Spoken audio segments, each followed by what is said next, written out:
We are live with episode 443 of the 3G podcast. I kept meaning to go to sleep, but I'm like right at the end of AI the Somnium Files. Like I'm in the epilogue stuff. I'm just talking to everybody and You gotta finish at that point. yeah, no, I just ran out of time. Well, Rebecca came in here at like 7. I don't want to play with her around. So we'll be covering some of the blue route. I've decided that I'm not going to talk about the pink route or the green route on the podcast until Rebecca and Jared are done with it, because I don't know, that's when stuff gets really juicy. So we will finish up blue route, and hopefully they'll be done by then, because like another week or two. I sent Rebecca your text write up for starting the pink route because she wants to jump into the pink route. So hopefully sooner rather than later. Right, Rebecca? Yeah. There's not a lot of news this week, but there's still a fair amount of stuff to talk about, I think, if that makes any sense. It will make sense. It will. I platinumed Oblivion earlier today. I've just been up fucking around today. I don't know. So I'm going to talk about that. Jared might see I gave the game a review score. Yeah, 5 out of 10. Yep. It does. Ooh, those are some nice compliments. It deserves it. I gave that game a lot of praise, but I've got to deliver a verdict, and I got to be fair. What I named the podcast is titled, okay, Bungie was caught stealing some art again. They blamed an artist that's no longer employed there. Whatever the fuck. Does no one check this shit? Why are your artists stealing art? How fucking lazy are you? They were just trying to be like AI. I guess. I don't know. It's not even like they didn't steal anything that was particularly like impressive either. It was something you could have made in like 5 minutes on Adobe Illustrator. No, not something like you as in some random person who knows how to use Adobe Illustrator. I could have made that stolen art. There's nothing to it. What are you doing? The laziest shit I've ever fucking seen. Like, if you're gonna steal something, you might as well be like Capcom and steal cool stuff out of a photography book or something.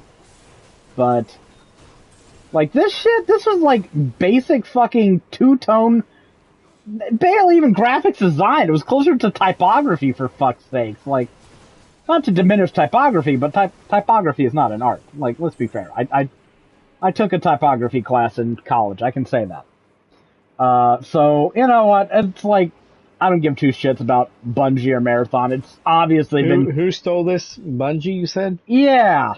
It's obvious they've been creatively bankrupt for at least a decade now, so... But, like...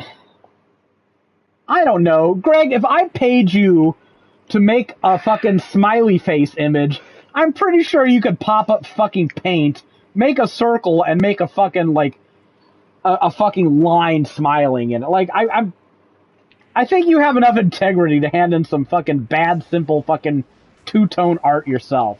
Was it that bad? No, it wasn't, like, bad art, but it was, like, nothing. It was just... From what I saw, it was, like, what, green and black? And it was just, like, flat shapes, you know? It was like a logo, but I don't know. It was... I don't even know why you would steal it. Like, Greg gets pissy when we bring up, like, how great Doom was. Not the new one, but the originals. Because they stole so much shit, like... Oh, the music? Well, not just the music. They went through, like, a book of gargoyles and just ripped gargoyle faces out of that and made them into buttons. I care way more about the music than I do about the I gargoyles. don't particularly care about either, honestly. But it's like, this is lazy to the point of being offensive. Like, what's even wrong with you? I don't know. My mind wouldn't even go to stealing this, because I'd be like, oh yeah, I could whip that up in like 5 minutes. It's no problem. I don't know. That's kind of impressive. Some people wanted to make it a bigger news story than it was. Again, I don't think it's that big of a news story, because Bungie steals shit all the time, and I don't think people would have been like opining about this texture that was stolen in like 20 years going, what a magnificent piece of art. Did you know it was stolen? No, it's but it's sad how lazy they are. Like, what are we even doing? Come on. Make your own fucking lazy art. I don't know. How did you not hear about this, Greg?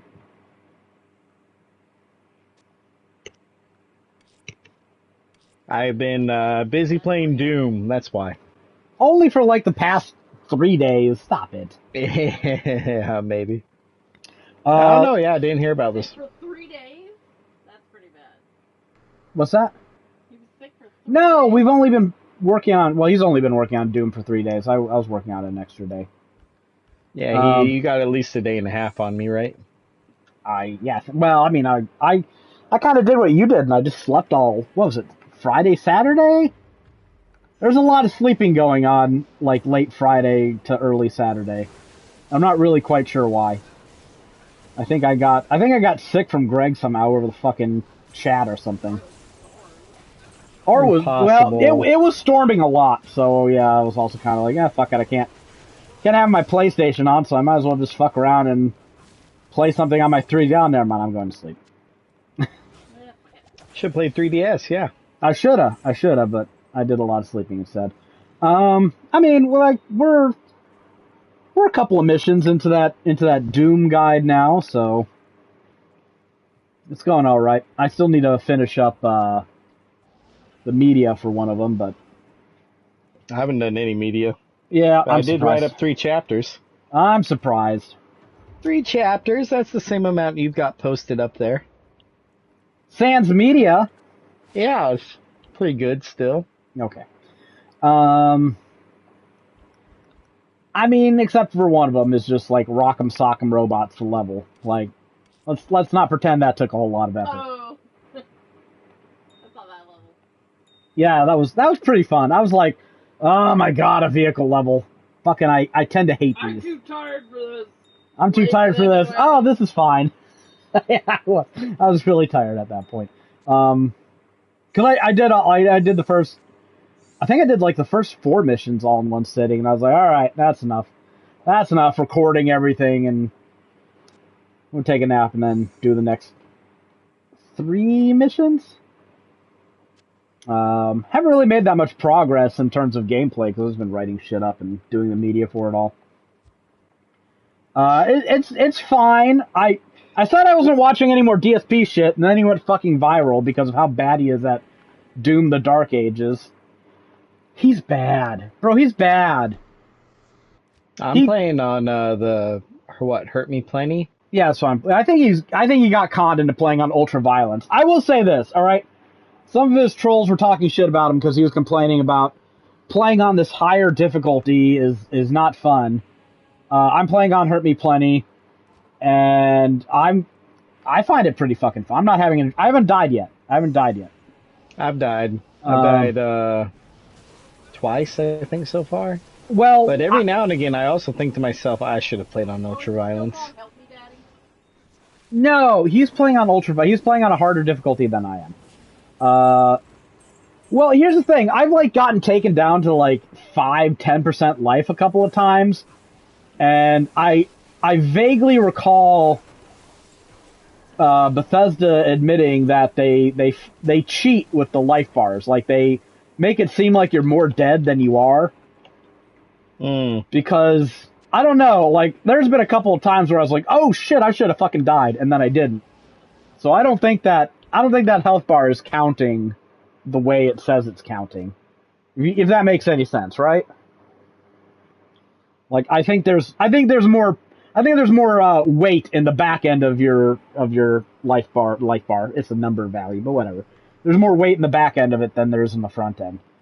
Because you seem to lose those points really fast when you're like at full health, but when you're almost dead, you're like, ain't gonna take an Imps fireball to fucking kill me now. I don't know. I'm a conspiracy theorist. Interesting, maybe. I wouldn't be surprised. Oh, I mean, is that even... that first on the first level when you like drop off a ledge into that cave, right? And there's all those explosive barrels. You remember that? Mm. I was too close to them, really. and I nearly killed myself. You're at 16. I've definitely almost died to some explosive barrels. And if you look on the first page in our Neo Seeker guide, I was like, well, you know, I did a dumb, so I might as well use this for the guide and like make a screenshot of it and tell people, hey, don't be stupid like us and don't shoot the explosive barrels when you're too close to them. So I think the game is kind of slow compared to Doom 2016. Oh, it's absolutely slow. And you're a fucking tank in this game. Yeah, like that shield charge ability seems a little too good. Like, you can just zip around all over the place. Kills fodder enemies like nothing. And it's got, like, surprisingly wide AoE. I dig it. I like it. I haven't had too much trouble with the game so far. I was a little bit worried about going into, like, all the parrying and shit, because I really didn't want to do any more of that after Expedition 33, but the parry windows are so fucking generous in this game that I don't think... On Hurt You Plenty anyways. Well, yeah, so yeah. I don't think I've ever, like, tried to parry something that I've been aware of and, like, actively missed. So, it's... I don't know. Okay, so some... DSP was playing the game poorly. Like, what you need to do in every fight is get the fuck up in there. Get the fuck up in there. Don't be a pussy. You should be shield charging your way into every fucking fight, as far as I'm concerned. I don't know about that, but okay. Every fight I've encountered, so unless it's like a boss, because then they retaliate against you when you do that shit. But like, pretty much every arena fight I've been in, I just charge into it and then start laying into shit and charge whenever I can. Keep moving, whatever. Keep moving. Situational awareness. Swap your weapons as you need. Blah blah blah blah blah. Those are all his weaknesses. DSP is sitting here trying to like pick shit off and complaining about it, and it's like, It's Doom. that's not how you're supposed to play. That's not how you play that shit. Not Doom. I don't know. No, you are a tank in this game. That is for sure. Like, Yeah. you can stand still, parry, and dish out just as good as you dish in, and you should come out on top. But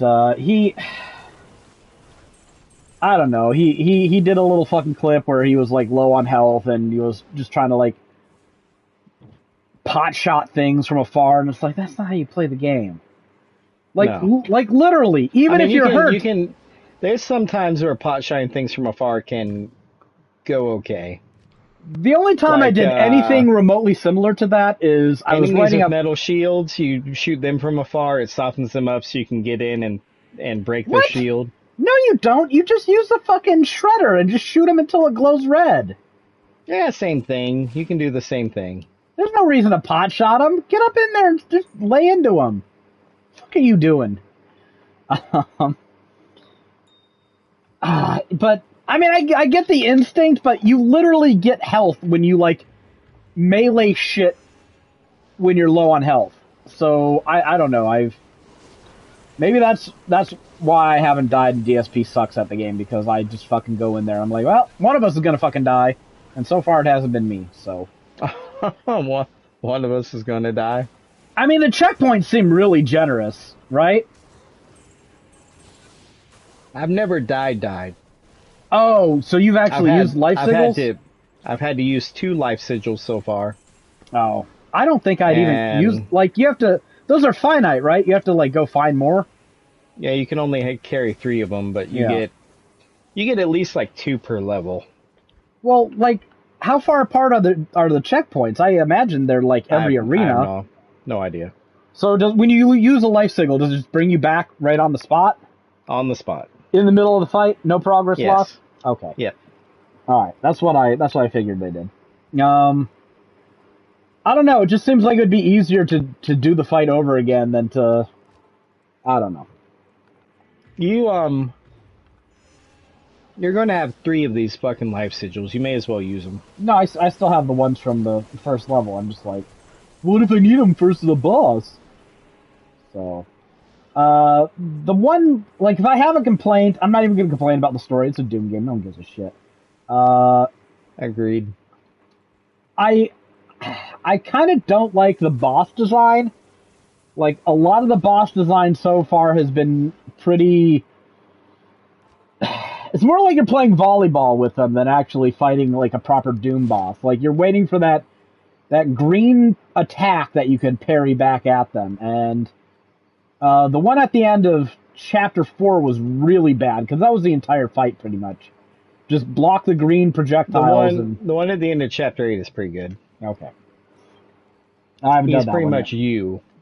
Okay. Obligatory doppelganger battle. Yeah, he's got a shield and sword, and So you fight him again in Chapter 9 like a normal enemy. That's lovely. Lovely. Of course. I think the game is pretty good so far.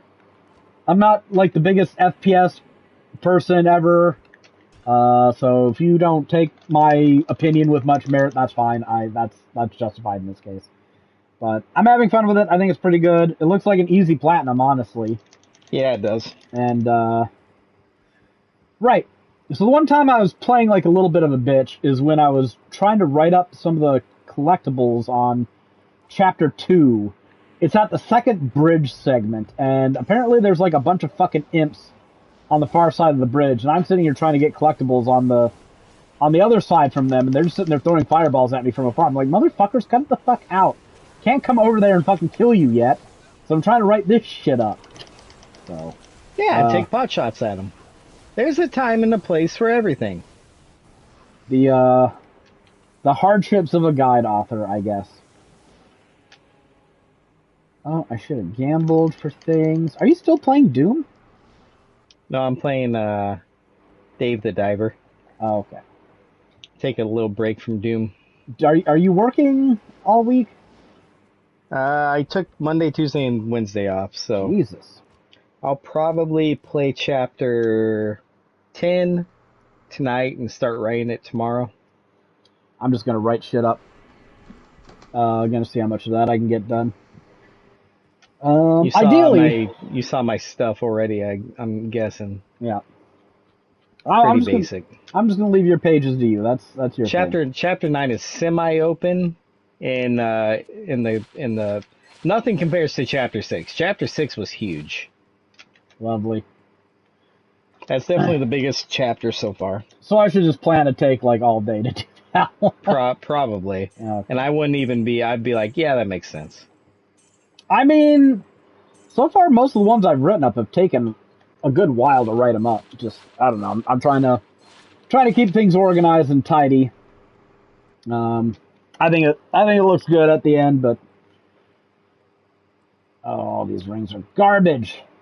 So, all right, let's move on into Oblivion. I wanted to get Oblivion off my hard drive. I wanted to finish it up. I was actually. It's been a long time since I played Oblivion, so I kind of wanted to do like a really good, do as much shit as possible playthrough. And I got all the guilds done. I got halfway through the story, and I was like, all right, this is a pretty good time to do the Shivering Isles shit. Because I remember the Shivering Isles being really good. And I'm playing the Shivering Isles, and I'm like, no, I was right. This is really good. Probably one of the best DLCs Bethesda's ever done.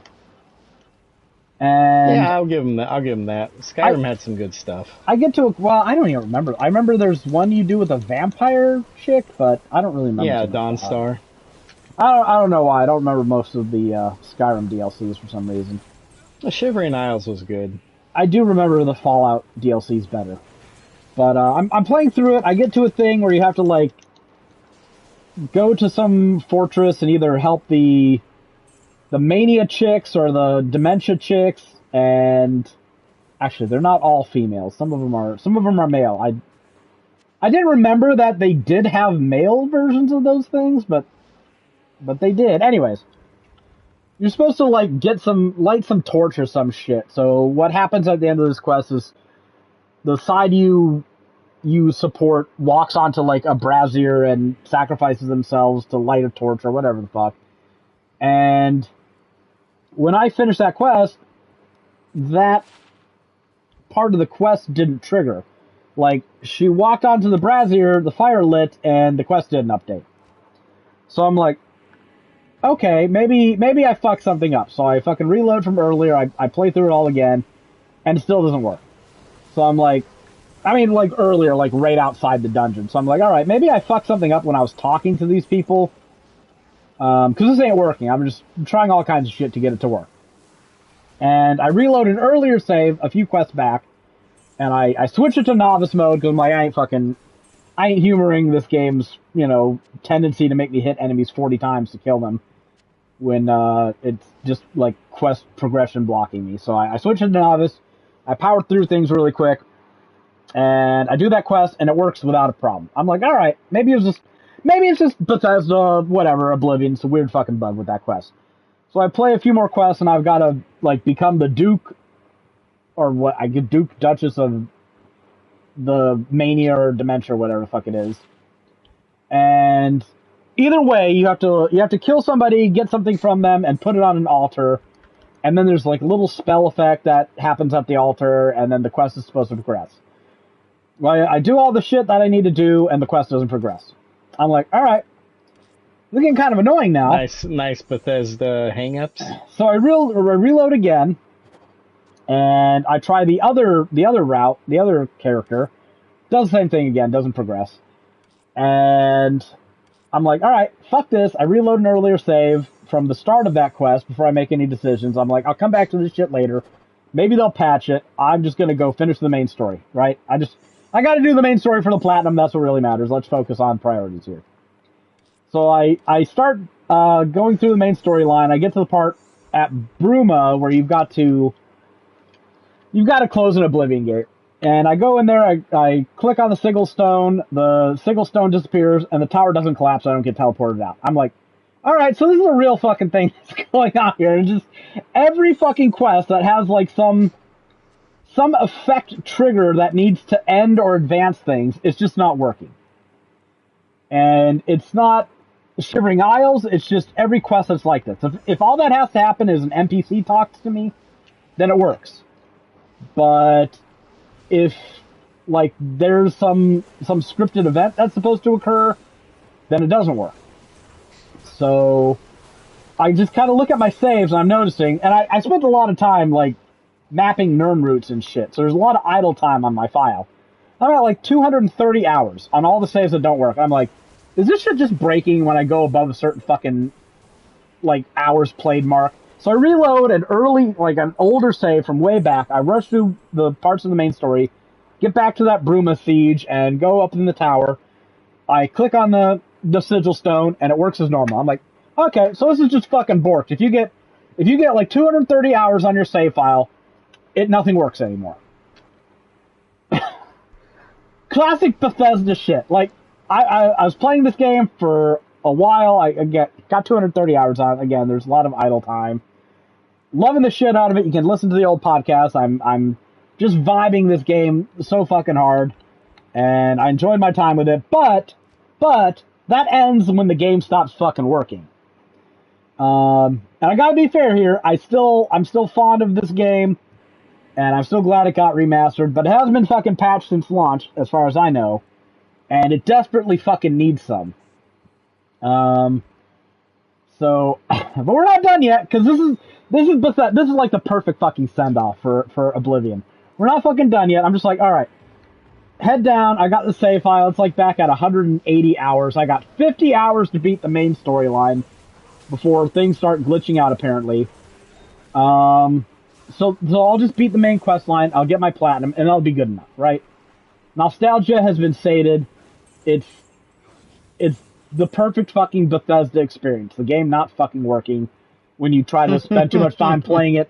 And, like, these are games you want to spend a lot of time playing. I'm a bit of a fucking weirdo, right? I play these games the way Greg can't tolerate to play them. I want to have, like, one of every item. I want to have all the fucking houses. I want to just have as many, like, even books. I want to collect all the fucking books, right?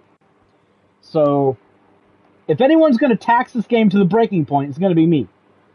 So, who knows? Maybe at 150 hours, I decide I want some, like, mid-tier light armor to enchant for reasons that are incomprehensible to anyone else. That's what these games are good Craziness. for. Maybe I just want to wear elven armor the rest of the game.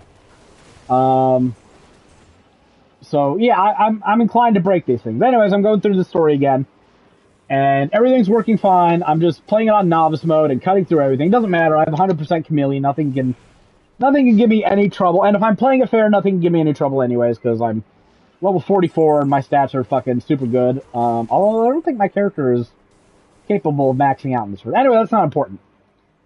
There's one thing I forgot, however. At some point earlier in the playthrough, this game borked in a different way, where anytime there's like a moving platform, my character falls through it at certain points. And I don't know why this happens, but there's not a whole lot of moving platforms in Oblivion, so I didn't think it would be a big deal. I noticed it in those Oblivion towers. There's sometimes like meat grinder platforms you can ride up to higher levels, and every time I got near the next level, my character just fall through it. But, you know, I've got like really high acrobatics, and I don't, you know, take much in the way of fall damage, so I can just usually jump.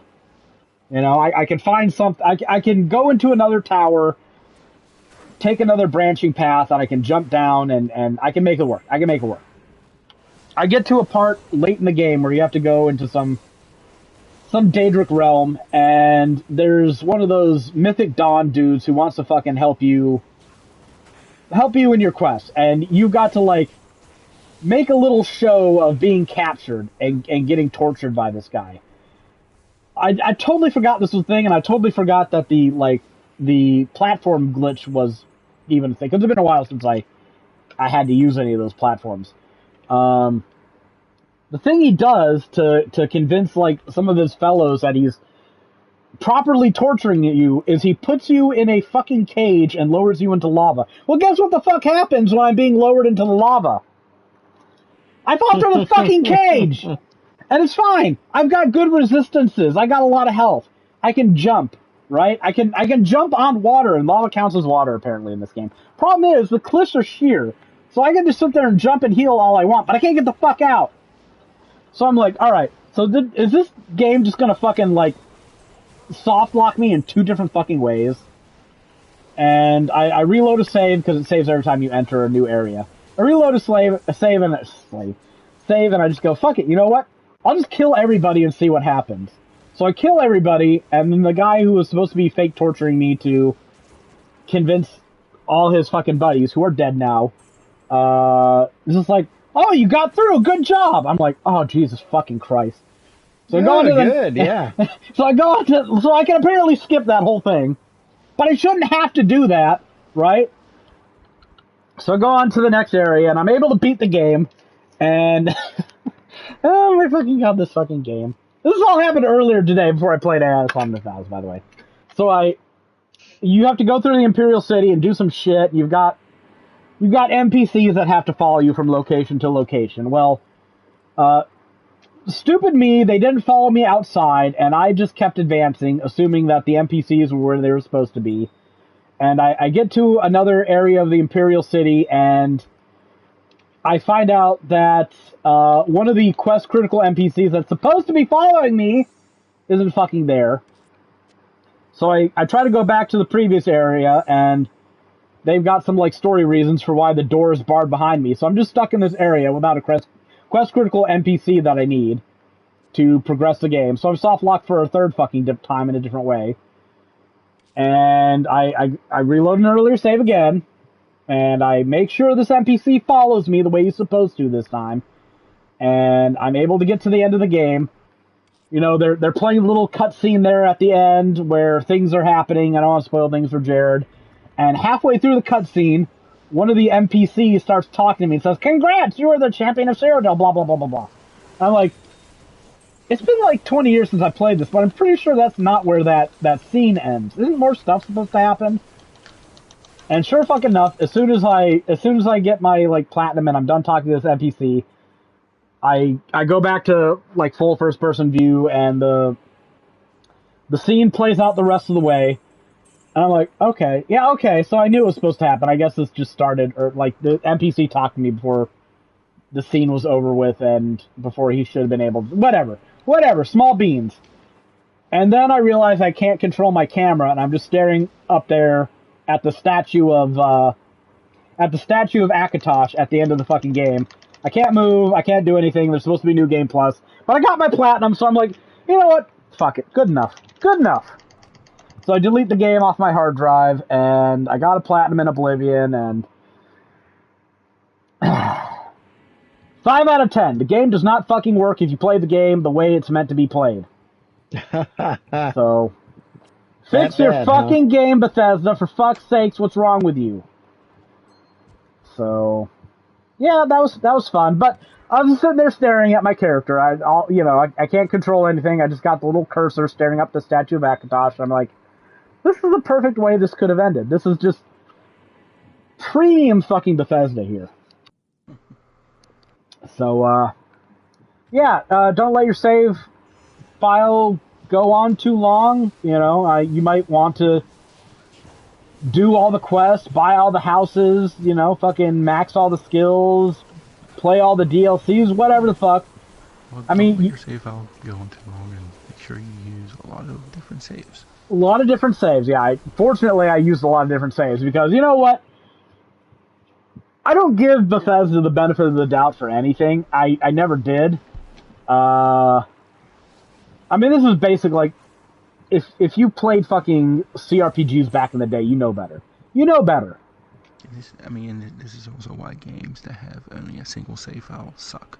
They suck shit through a straw. Which is a problem with one of the games I'm playing right now.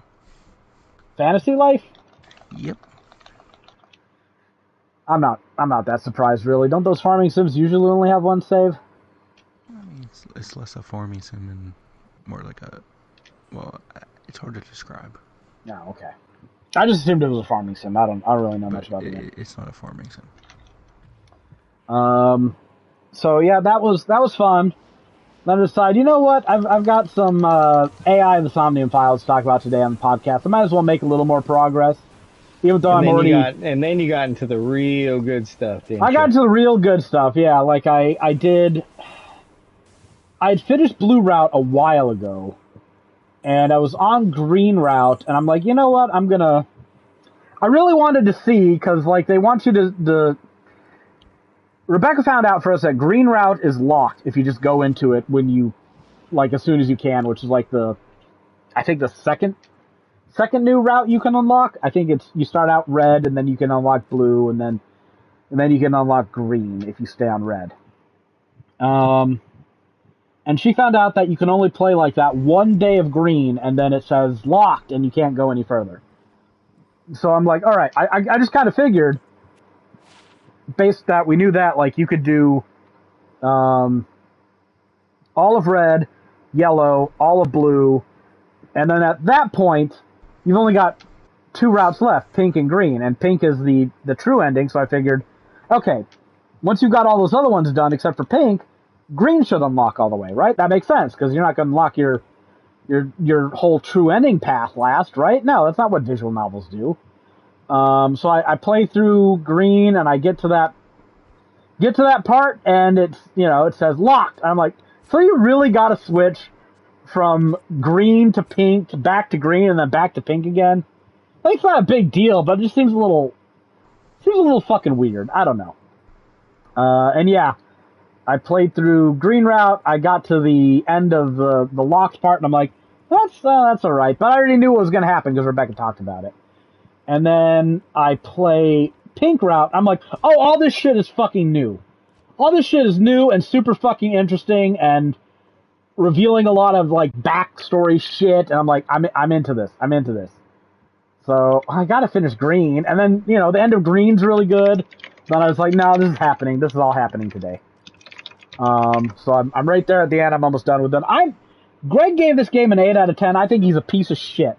He's a piece of shit. A motherfucking asshole. I'm going to give it a 9 out of 10. Unless something crazy. You do that, though. Why don't you do that? Write yourself a big review for it. I don't need to write myself a big review. Put your review. reasons down on paper instead of just cheap words. This is my review. 9 out of 10 AI Somnium Files is fucking great. It is, like, Steins Gate's a slow burn through like the first 5 chapters or so. This is like, I don't want to call it a slow burn because things happen that are interesting. Like, there's parts that burn fast, and then there's parts that aren't really all that interesting. Like a lot of Blue Route wasn't that interesting after playing Red. A lot of Yellow Route was, oh, okay, this is fine. But once you get to fucking Pink and Green, it's like, oh no, okay, it was all worth it because all these like side characters that didn't fucking matter are now really super important out of nowhere. And I'm glad I did everything else up to this point, so I know who the fuck they're talking about and what's going on. Yeah, they do some good world building. They do some good world. They do. Yeah, So, I'm still on day 3 of Blue Route. I just finished the Somnium. Oh, so you're pretty much at the end of day 3, I think. Yeah. Because the Somnium's usually the end of the day. Yeah, so I really enjoyed it. It's a little hard to play when you're talking and stuff like that. Well, yeah, that's why I don't play the show novels long. I can't get shit done. Greg wants to fucking chat all the fucking time, right? What? Hey, chat with me while I'm working on this. I can't get shit done while I'm talking. Can't get shit done. Learn to multitask. I can't do it. I almost said multicast like I'm a Switch. Like you're a big streamer. I can't do it. I don't know. I get distracted. My brain does not have enough bandwidth to focus on 2 different things at the same time. So, Javelin. Asking for too much there, huh? Yeah. And I don't know why last week I downloaded the nonary games on my PS5. I've had those downloaded because they were on sale, probably, right? Oh, yeah. I mean, I've owned them for a while. I just okay. downloaded it last week for some reason. Well, we're probably doing the Nirvana initiative next. That seems like... oh, yeah, I mean, that makes sense. Greg's chomping at the bit. Yeah, because you can... you also... I mean, these characters at this point. They're going to be even more interesting, probably. They're going to care even more, maybe. I don't know. Well, also, hopefully we'll be doing a guide for the 3rd game for Neo Seekers. So, probably makes sense to have a 3rd game, or 2nd game in the belt. I told Nathan on Discord, for a week and a half or something, I didn't even turn on my PS5, barely. Yeah, Jared's been in a bit of a funk. Yeah, well, that makes sense considering everything. Yeah. No, I get it. And then I started playing Somnium Files yesterday. I was like, okay, yeah, I'm getting in the groove now. See, like, I don't know if this is sad or good, but I don't know. I don't know what the fuck I do without video games. Like, I can't envision a scenario where I'm not playing video games, and... Well, it also, I mean, I bought the digital deluxe edition of Fantasy Life I yesterday. I was like, I had like $40 in PSN credit. I was like, it's only $70 total, so I'm like, ain't too bad. Might as well use it for something. Yeah, I get early access. I played about 4 hours earlier this morning. I mean, that's what I did with Oblivion, too. I was like, oh, this fucking sucks. Hey, look, Oblivion. Good thing I got paid for a few weeks of writing on that before Oblivion decided to fail me again. Yeah. At least you got the platinum before it failed. At least I got the platinum. That does make things better. Yeah, and I'm just sitting here waiting to see if anything pops up for me to do. Yeah. I mean, I guess I don't know. They were talking about I think Fantasy Life, but who the fuck knows? Because they like to have codes before they do anything, and I already bought it. Well, it's clear they didn't get a code, so I haven't seen or heard any evidence of anyone working on it. So I know they're doing that other game. Well, that fucking blacksmith game. Yeah. I know that other game comes out soon. The Skyrim-like game. There's a Skyrim-like game coming out? Tainted Grail or something like that. Oh, I never heard of it. I don't know. I mentioned it once or twice before. There was a demo on PSN for it. Oh, they're probably not doing that. doesn't want to write about the biggest games. It's like, all right, I don't know. I don't know how like a lot of other sites can cover a much broader variety of games than they can, but A choice, of course. Well, that's because they need 20 people on one game. yeah. Yeah, I think once you get above 3 people on a fucking game, you're getting severely diminishing returns. I never liked that shit. The one thing that bugs the piss out of me when I'm fucking working on guides is not knowing what the fuck I'm going to do the next day. And at Gamer Guides, that happened all the fucking time, because it's like, all right, we want to write about this clickbait shit. Like, these are the topics we need to fucking cover. This is who's working on what. And it's all, like, day-to-day shit. It's like, I don't want to fucking do that. I don't want to do that. I want to write a fucking guide. I want to write a guide. I want to start at the fucking beginning. I want to tell people how to play through the fucking game. And then I want to cover the fucking important gameplay elements. And then a trophy guide. That's what I want to fucking do. And you know what? I imagine that's what most people want to fucking read, too. No, SEO is way more important. Yeah, fuck SEO. Fuck SEO. You know what? And the more I fucking pay attention to this Google shit, that it doesn't fucking matter. It never fucking mattered. They don't rank your shit based on SEO. It's all fucking favoritism and fucking self-dealing. I regret every fucking second I spent thinking about SEO. Complete waste of goddamn time. There's probably a podcast like two and a half years ago where we were talking guides, and I said the exact same things you just said, and you probably said, well, SEO's the way to go. It's a commercial world. You got to do it. I said I don't like it, but it's getting a lot of hits. You know what? Up until, I should say, through Baldur's Gate 3, they got a fuck ton of hits. They didn't care about sustainability. They had like fucking 15, 20 people working there doing God knows fucking what. And it fucking worked because Google was giving them traffic. But it was all fake. It was all bogus. They weren't actually writing to a fucking user base. That's why they don't have a fucking user or reader base anymore. Because they were writing for a fucking algorithm. They were writing to appease a machine. And you know what? That machine decided it would rather pay itself than pay them. So, you know what? That shit didn't work in the long run. You didn't build a good reputation. Instead of fucking trying to be a gamer-focused guide site, like the fucking words in the fucking page name say, Gamer Guides, they decided right for fucking Google's preferences, and then users don't give a shit about that. They don't fucking care. You didn't convince any diehards, any hardcore gamers, any true gamers that this is a reliable source of information. You can bitch and moan about fucking Sports Illustrated writing video game guides, but you know what? At the end of the day, you wrote the same fucking shit in the same fucking manner. So you have as much authority on the subject as Sports Illustrated and IMDb does. Congratulations. And this is all sorts of repressed anger coming out right here, ladies and gentlemen. So it's just, you know what? I didn't think it was a good long-term business strategy. I never fucking did.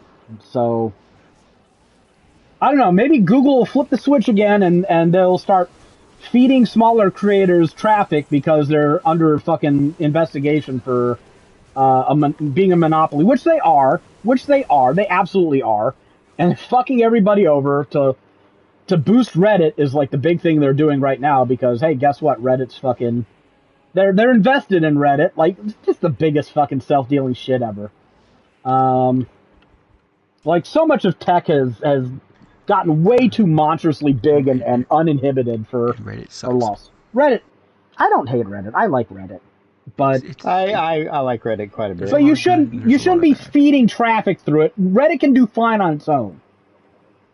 So, we shouldn't have to post guide pages on Reddit or links to guide pages so we can actually get fucking traffic. That should just come organically through Google. Well, let me say this. Reddit, as far as getting information on new games, is not that good. It depends. It's hitting. I mean, it depends on the game and everything, but let's take two examples. The Yakuza series. The Yakuza subreddit, it's fucking shit. I've never been on the Yakuza subreddit. It's just, there's so many games, so many things. You know, people aren't talking about the current game a lot sometimes, because sometimes they restrict it to a single discussion page. So yeah, good luck with that. And there's so many fucking memes and bullshit posts on there. Oh, I should clarify. I don't actually scroll Reddit like it's a social media site. I don't go into like our game and just scroll down all the shit there is. I will search for a specific topic on Google, and if I get a Reddit result that sounds promising, I will go to Reddit. That's my engagement with Reddit. Well, I mean, for a period there, I was checking Reddit and scrolling down and seeing, okay, well, there's a lot of people asking about this topic. Let me whip up a page or something on it. Yeah. And one thing I'll point out, I made a post on my Heribon Facts Facebook page, talking about a very simple thing guide writers should do. All right, we've all gotten information from secondhand sources, right?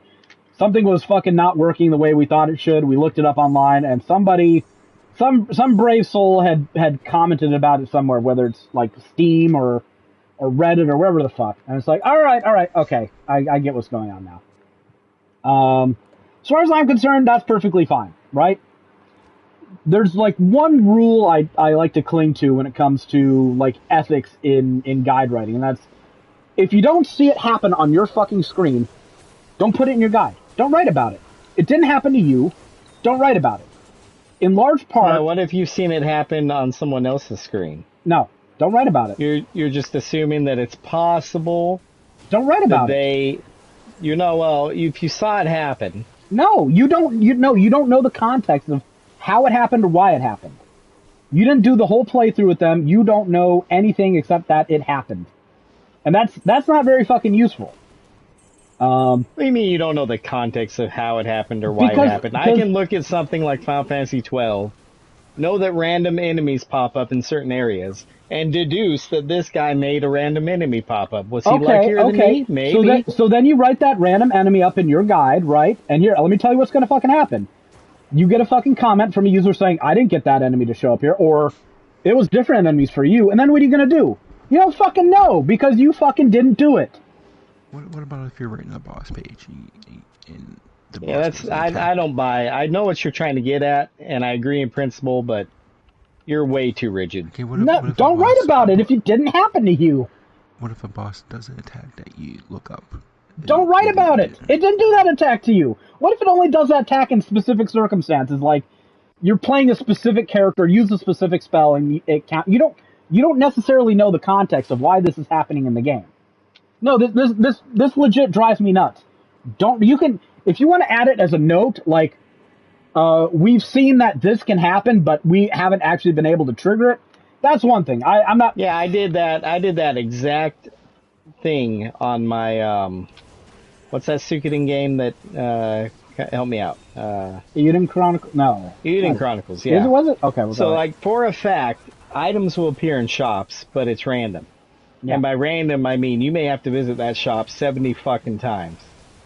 I ain't going to visit that shop 70 times. I'm getting paid to write this guide, but I ain't getting paid enough to visit this shop 70 fucking times. That ain't happening. It's not happening. I'd visit the shop 70 times. No, I won't do it. You're not paying me enough to do that. Okay, well, I'm just saying what I would do. Don't write about it if you don't see it on your screen. That's the principle I hold. I'll give you a perfect example. I done that because we had someone data mine the files. We had somebody what? We had someone data mine the files for Eden Chronicles. Oh, okay.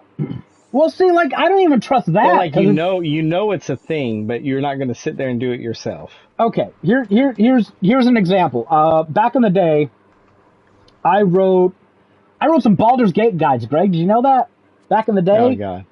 You may have mentioned them before. And I've done, like, legit 6 playthroughs with the good party and the evil party, so, like, a dozen playthroughs of both these games, just to refine shit, to fix shit, to try to get it as good as I want it to be. I was in college. I was trying to burn time with these.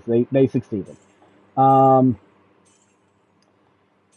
sometimes people would write me, like, not just emails, they would write me and they would send they would walk through the entire guide and they would comment on things that I said or on strategies. They'd provide their own. Great shit. I loved it. And if I went and did another playthrough to clean things up, to make things better, or, because you can play X races, X character classes, whatever. There's a lot of shit to cover, right? You're not going to do everything in one playthrough, whether you want to or not.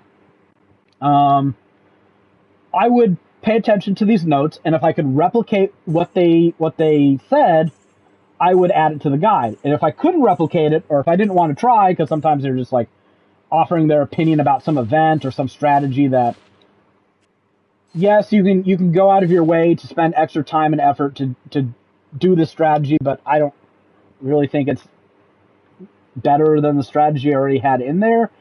I'll just put the note in there verbatim and quote them. Like, there's a guy called Lee Cadell who fucking sent me a bunch of these, and I just would write note from Lee under that guide step, right? So credit where credit is due. Yeah, we've all done that, I assume. But if I couldn't replicate it, I don't write that in there as something that's actually confirmed or recommended or strategy. And here's why. I got another example of here's why. This is not an unprovoked little thing here. So I was writing a page on Oblivion trainers, right? And I noticed that two different people had added trainers to the map, right?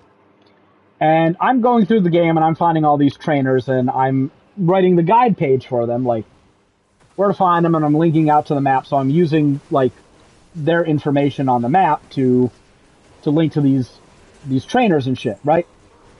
And some of them, some of the markers refer to the trainers because trainers can be at different levels of skill. Yeah. Some of them are referring to them as basic skill and advanced skill. And I'm playing the game. It's on my screen, right?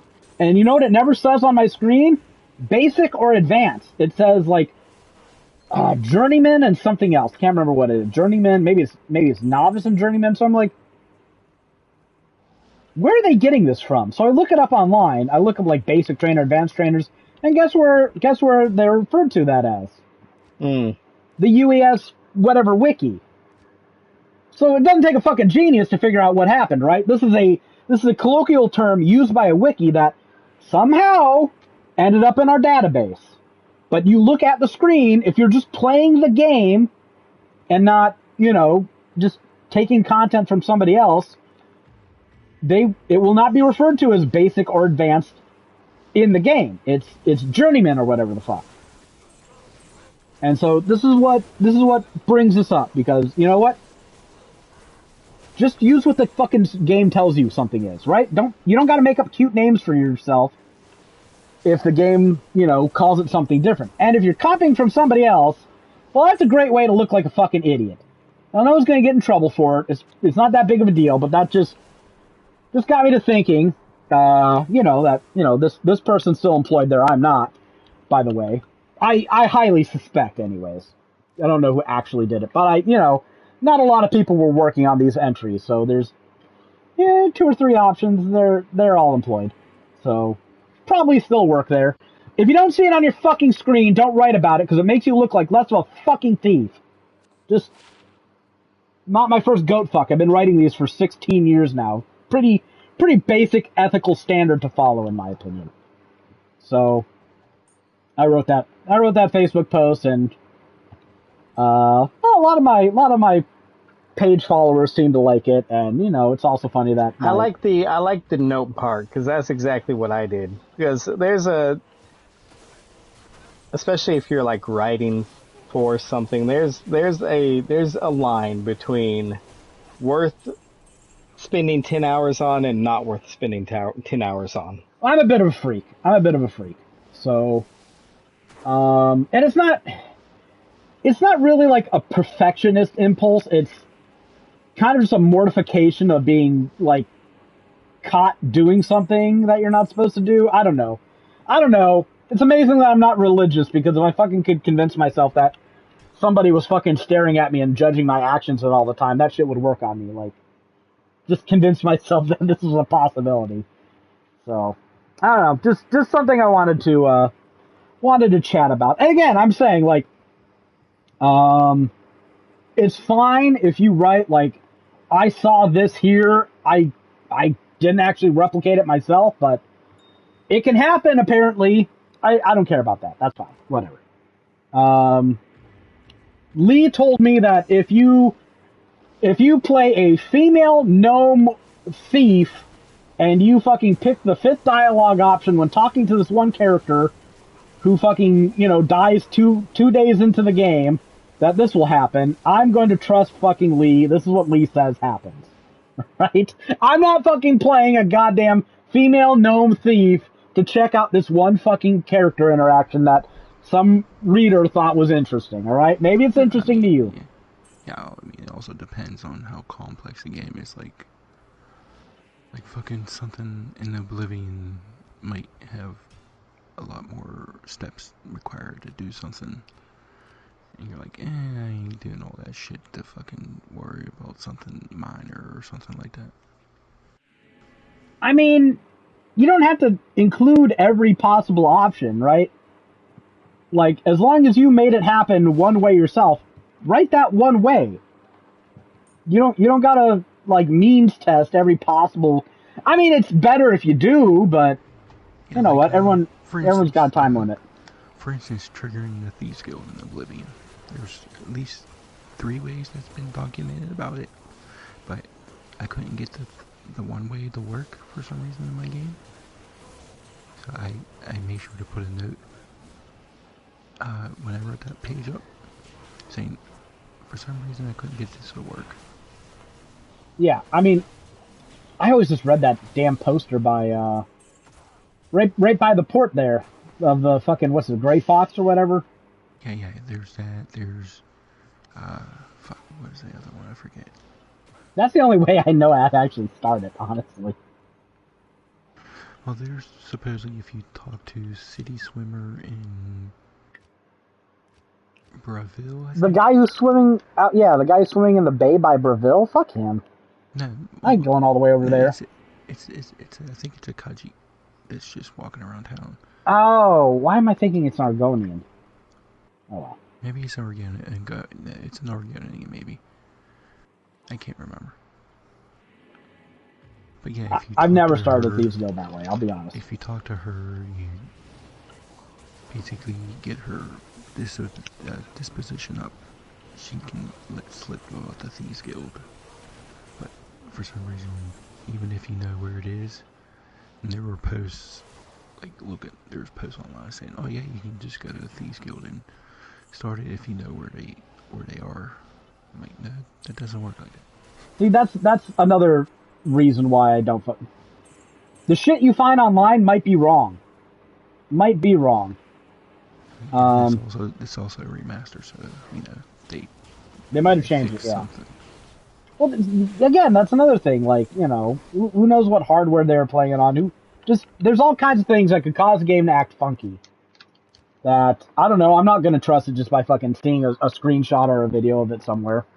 I also learned not to trust database shit, like just ripping files, because in those Baldur's Gate guides, eventually, like after my 8th fucking playthrough, I got smart and I downloaded a tool called Infinity Explorer, and it just lets you see all the files. And the big thing that I did with that is I looked at like dialogue chains, and it included like certain checks in there, and you could just kind of just scroll down this branched list of dialogue options and see how things were supposed to play out. But guess what?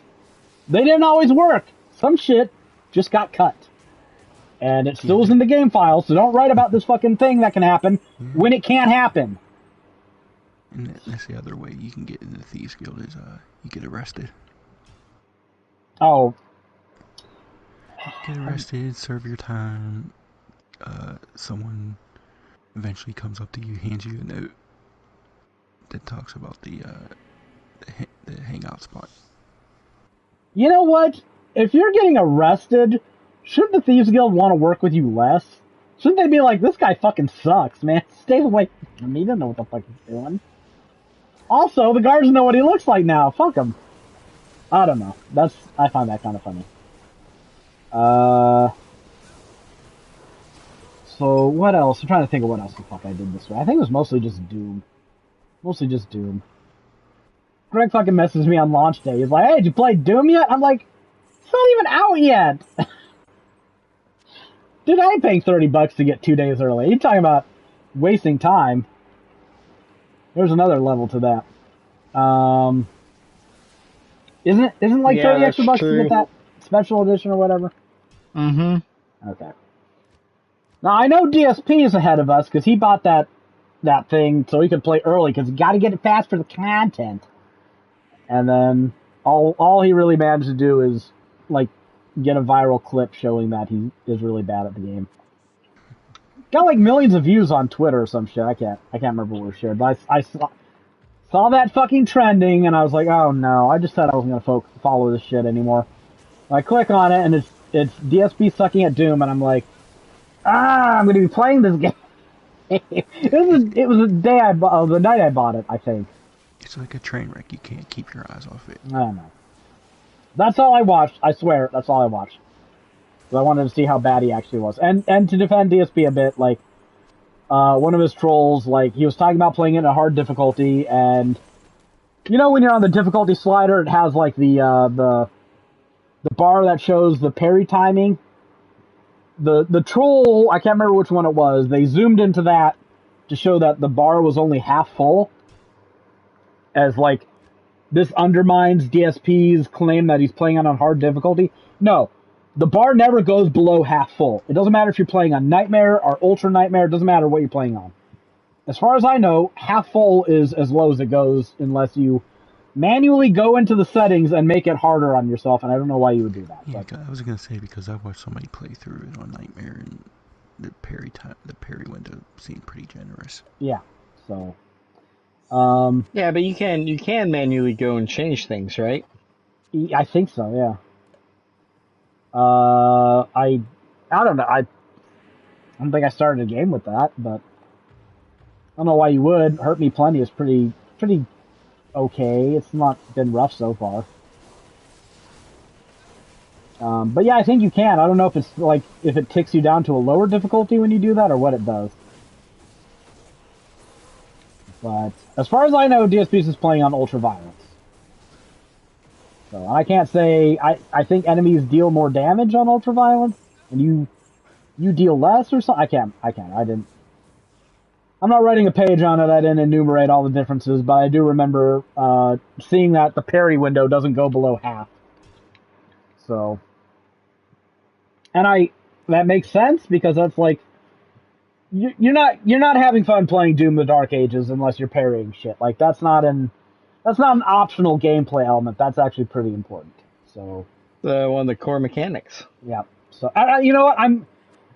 I'm glad they made it not too bad because you're going to be doing it a lot and it's kind of rewarding you for paying attention and anticipating enemy attacks instead of just being 1000% twitch reflexes, which, you know, I'm fine. One thing that I have been thinking about adding, I know they have, like, threat indicators, and I've played through the first 7 missions without them, but sometimes I really wish I had them. So, I'm wondering if I should go toggle those on. But, I kind of like having them off because I think they make my screenshots uglier. So, maybe I'll just leave them off so I don't have those threat indicators on my screen. I did see that one video of him, of DSP, and he's like, there's an invisible enemy here. I'm like, weren't there invisible enemies in 2016 in Internal too? Yes. Him complaining about oh, that's not fair. Just shoot it, bro. That's what you're doing anyways. I was gonna say there were invisible enemies in the previous 2 games. He's also crying about like an enemy that had a shield, and I'm like, you learn how to deal with these on the 2nd level. What are you doing? Like, literally, that's how the 2nd level starts. You get the saw shield, and then it tells you, hey, throw the saw shield at superheated metal. And he's sitting here bitching about how it's unfair and, like, level fucking 10 that enemies have shields, and there's too much going on. It's like, so just fucking shoot it and destroy its shield, and it creates an AoE blast and kills all the other ones nearby. Like, how did you not learn this at... Like, he was probably too busy looking to see if somebody donated money. I guess. But no, literally, the 2nd level of the game. Saw shield, teaches you how to throw. I think it puts you up against some imp stalkers, and then the next thing you have to do to advance is you have to fight several rows of guys with shields, right? So you know that you can use the saw shield to destroy superheated metal, and it creates an AoE blast that takes out everything nearby. Like, I don't know. One guy with a shield is not any more difficult than a row of 5 of them. Yeah. They all get killed by the same shield throw. Yes. And that's wonderful.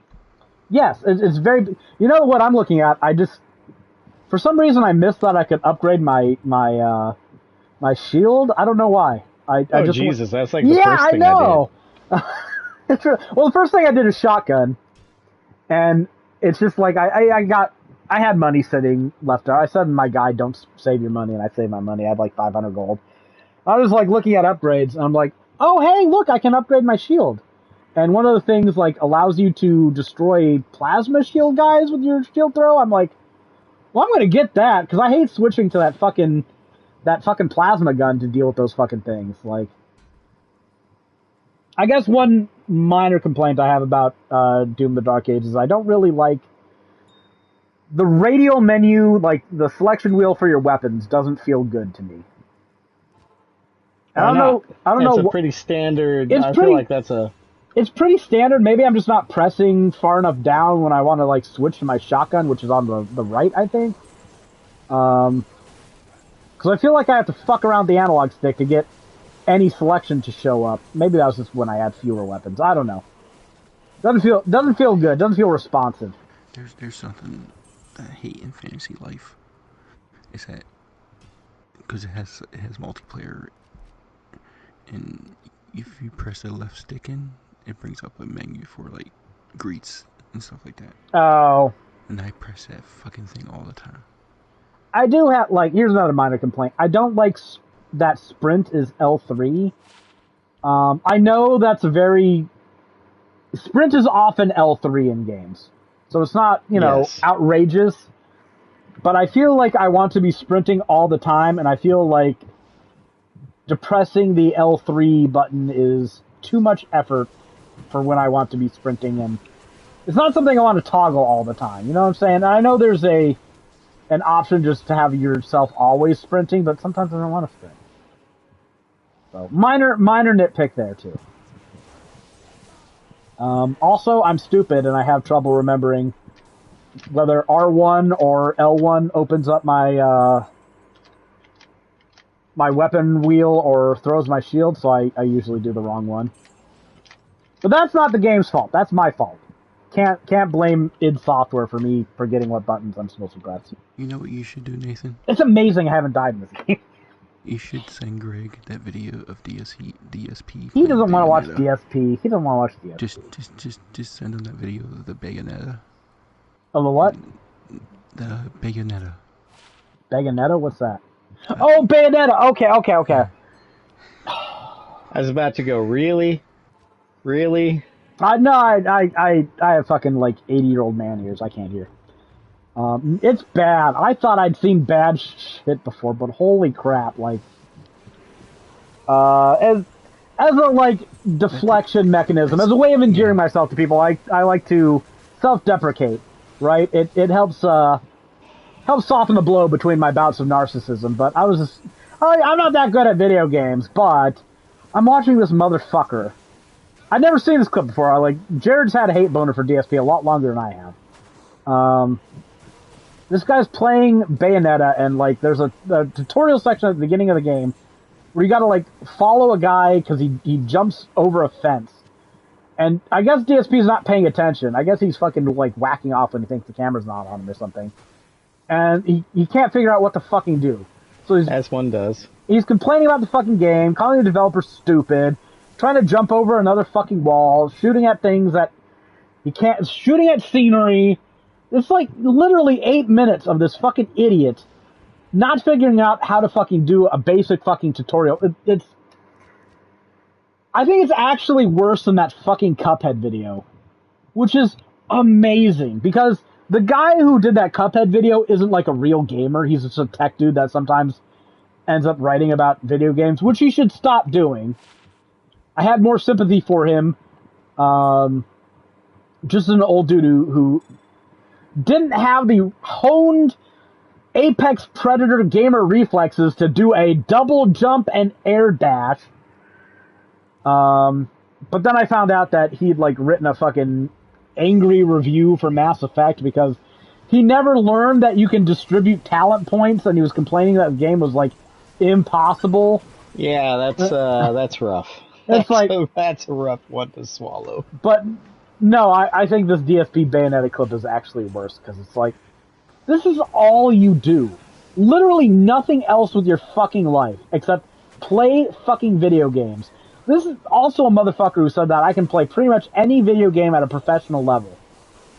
You can't follow the instructions on screen enough to fucking jump over the right fucking wall. I don't know. That was amazing. Anyways, we do have some news. Not a whole lot, but we have some news. Let's get to it. Then we'll hit AI Insomnium Files, and we'll go from there. PlayStation 5 has shipped 77.8 million units worldwide. Sony announced in its financial results for the first 3 months, ended March 31st, 2025. It apparently is keeping pace with a PlayStation 4, so... that's a little surprising. Well, I mean, it had COVID. It had COVID helping it out. So, a lot of people stuck indoors wanting to... Like, there's a reason the Switch sold as much as it did. I don't think there's like 50 million people who just like had to have the new Animal Crossing game. If this game manages to sell as much as the PlayStation 4, that'd be really surprising. Just imagine how well this console would have sold if Sony actually had any fucking games for it. Like if they didn't follow, what's his name, fucking Ryan or whatever fuck his name, their old CEO down the fucking, I'm saying fucking a lot today, down the pit of live service games that has pretty much hamstrung Sony as a developer or publisher for these past 3-4 years now. Publisher DMM Games and developer 2Q Games, 2Kaio Games, T-Cube, whatever it is. No, not. It's probably Tokyo. Tokyo. Fuck you. Then just call it Tokyo. Whatever. Jared knows this. That's why he's our expert. Have announced Shoot and Order, a new title led by Danganronpa creator. Oh, gotta get closer, my eyes. Kazutaka Kodaka. It will be available for Switch and PC via Steam, published by Spike Chunsoft in the West, which means we will wait for it to launch on PlayStation 4, hopefully. There's another game that's like that, too. I can't remember what it was. Yeah, there's a something Line Academy or something like that. Oh, yeah. Okay, yeah, that's the one. It's like, alright, bring it to PlayStation 4 and then I'll care. I'm not paying a Switch tax for this fucking game, though. Well, I think that one was self-published, which is why it's only on Switch and PC right now. I have faith. I have faith they'll bring it over. Same with the third AI game. I think that's only Switch and PC right now too, but I think it'll get ported. I think it'll get ported. I can't afford to jump the gun on these anymore unless I'm fucking writing about it. So, if you don't put it on PlayStation, I'm not paying the Switch tax. So, I have literally a million other fucking games to play. Yeah. Made a Unless I'm list, getting paid for it, like Raincode. right? I didn't know you wrote a guide for that. Yep. Does it have any media? Yeah, it's done. I don't believe you. I don't believe you, sir. Alex did the media. Okay, I believe you. You believe me? Yeah. Well, I don't believe your guides can't fundamentally have media. I'm just a little skeptical of you being the one who puts them there. Yeah, as you should be. Jade It's amazing Raymond. I did that Resident Evil 2 guide. Does it have a lot of media? Yeah, define a lot. Media every 3 or 4 paragraphs. Sure, yeah. Yeah, okay, yeah. Jade Raymond, the founder of Haven Interactive Studios, which was acquired by Sony Interactive Entertainment in March. Look, okay. Stop putting the word interactive in your company name. It doesn't mean anything. It's been played out forever. Find some other buzzword to use. All right. You're just making me say the word interactive. We get it. You create things that people play with. Right. It was sold to Sony in March 2022. Sorry, 2022. Has left the company according to a Bloomberg report. Like when Jared posted this, I was like, when's the last time this bitch has made a game? What's the last thing she's actually, like, that a project she was part of? Shit. Because she had another studio. I think she was doing, what was it, like Amazon's failed streaming platform or whatever it was? She had a company there. Luna or something? Is that what it was? I can't remember. I think that sounds right. But, like, I don't know, man. Can I get a job, like, writing guides for 10 years and never actually have to publish a guide? Because that sounds like a pretty sweet gig. I mean, I'd like to actually write and finish guides on the side, but that's because I have problems. But, you know, if someone wants to pay me for 10 years to not actually produce anything, I wouldn't actually complain too hard, believe it or not. Jared clarified she hasn't been part of a studio that has released a game in around 10 years. She left Ubisoft in 2014, then went to EA and left there in like 2018, having released nothing. Was it EA? Maybe she was just working on a game for that graveyard of a platform. I think she was I think she was working on a Star Wars game for EA Motive. Oh, okay. Did you hear me clear my throat there? Oh no, because I can mute my microphone. Isn't that amazing? It's just I can't express to you guys how happy I am that all those bullshit streaming services failed. Like, it warms my. You know what? The good guys don't win often enough. That feels like a win. That feels like a legit win. Like, none of these people deserve to make any money off of this. Netflix and Amazon and whoever else got involved in this. Google. Hasn't Netflix just made all the money ever? Not streaming video games. They tried to do that too. Oh. They might have failed so hard you didn't realize they were even trying, but that just makes it funnier. And see, that's the thing. That's the thing about like these how many of them have actually made money? If somebody told me that Netflix actually hasn't like been in the black ever, I wouldn't be surprised. For some reason, some of these tech companies can just get influxes of cash and never actually have to be a viable business, and I don't know how this works. Honestly, I don't. And finally, publishers Microids and developer, oh my god, Virtualized Gaming, that's virtual with 2 L's, a Y, and a Z. And Microid Studio Paris have announced Siberia Remastered, a remake of Benoit Sokol's point-and-click adventure game classic for PlayStation 5, Xbox Series, and PC via Steam. It will launch Q4 2025. So, hey, Greg, if we're ever getting a little bit tight with these visual novel selections, I know it's an adventure game, but I think we make exceptions for adventure games, right? Dark Pictures, Until Dawn. Yeah, they're close enough. Telltale Games, anything that's, got story as its main thing. So that's another possible option. Yeah, I actually own like 3 of those games. There were a bunch of them. See, I always see them for sale on GOG, so I don't think I ever actually bought any of those. But hey, it's an option, once we're done with the 20-some games I sent you earlier. 20-some, Jesus Christ. It's probably not that many, but you know what? If we actually count the Ace Attorney games, it's probably 30. So, there's got to be, a dozen of them? 9? Something like that. I know I bought a couple of 3-game collections for that series, so... Oh yeah, there's probably 9 Ace Attorney games, easy. I posted all those games on chat, and you know what Greg said? Well, good list. Too bad I already beat half of them. Well, whose fucking problem is that? I didn't beat half of them. Jared didn't beat half of them. Rebecca didn't beat half of them. This is a you problem. Whatever. You should have been playing Ace Attorney back on the Nintendo DS. I never had a Nintendo DS. You should have been beating Ace Attorney games back on the Nintendo 3DS.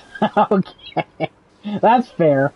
I don't think I actually owned any of those on 3DS, though. So, you know what? Now that there's trophies, maybe.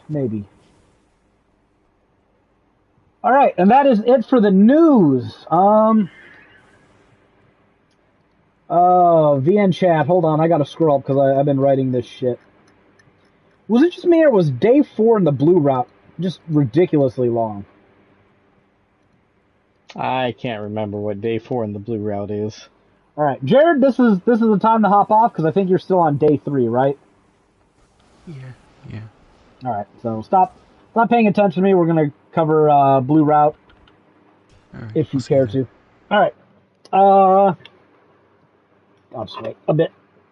Because, yeah, I don't think there's any news. Like, there's some piddly shit news. Like, there's apparently a new mobile Suikoden game. Who gives a shit? New mobile Persona game. Who gives a shit? We heard Is about that that what for a that while. Suikoden game was? It was mobile? Suikoden Starleaf. I didn't really, I saw it, but I didn't get a chance to see it. You know what I'm saying? Why are there so many videos of this? Yeah, mobile, smartphone, free to play, blah, blah, blah. When you guys were talking about bringing back the Suikoden series, is not what we wanted. They did a little of what we wanted. They gave us, yeah. And then they didn't care anymore. You know what? I got to play Suikoden 1 and 2. I still haven't finished 2. I need to get back to it, but that's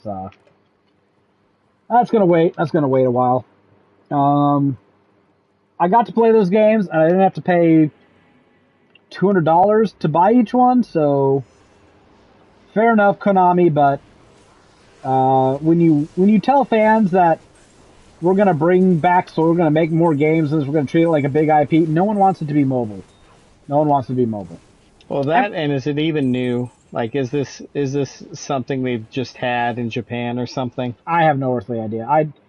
I'll tell you what. Which is a fair question.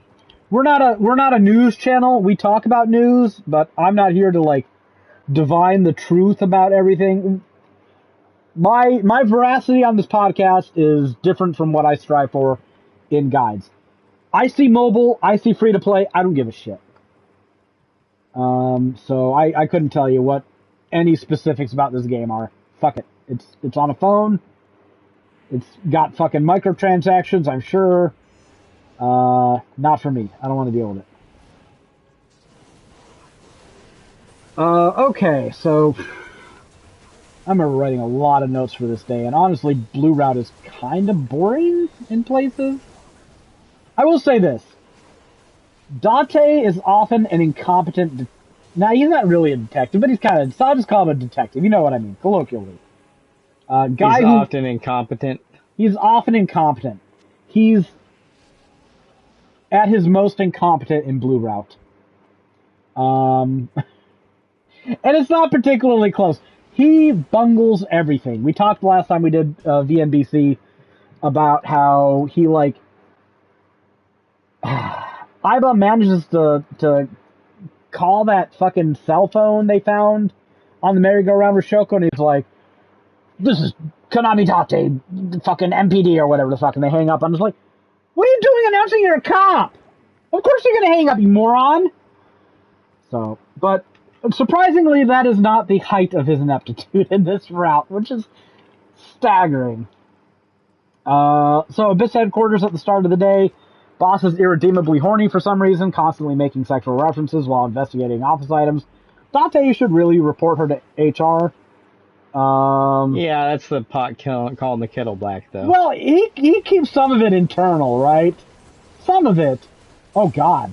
You think Boss is actually internalizing some of it? How deep do you think that well goes? I don't want to find out. Like, she's whistling at him while he's looking at the AC unit. It's like, come on. If you were a guy, you'd be so fucking fired. Iba denies that dreams can change reality. So this would be, I think, after they sync with Iris and Date believes He that quote unquote saves her, saves her with his. or that's what he thinks he did, anyways. Spoilers, no, he didn't. In Iba the dream, he totally did. in the dream, but that doesn't count for shit. You know all the shit I do in my dream. Actually, my dreams are nonsensical. I don't accomplish anything in my dreams, so I guess it doesn't matter. I can lucid dream sometimes, and that keeps me asleep for longer than I probably should be. It's not great. I only would dream have like another 2 or 3 guides written if it wasn't for lucid dreaming. I always dream like right before I wake up, and I tend to just wake up because something in my dream frustrates me. Like, it's not even like, you know, falling off a cliff and you wake up before you hit the ground, right? It's nothing cool like that. It's just, it's me, like, having a dream and having, like, certain details in the dream, and I want to fixate on something specific, but I can't because it's a fucking dream.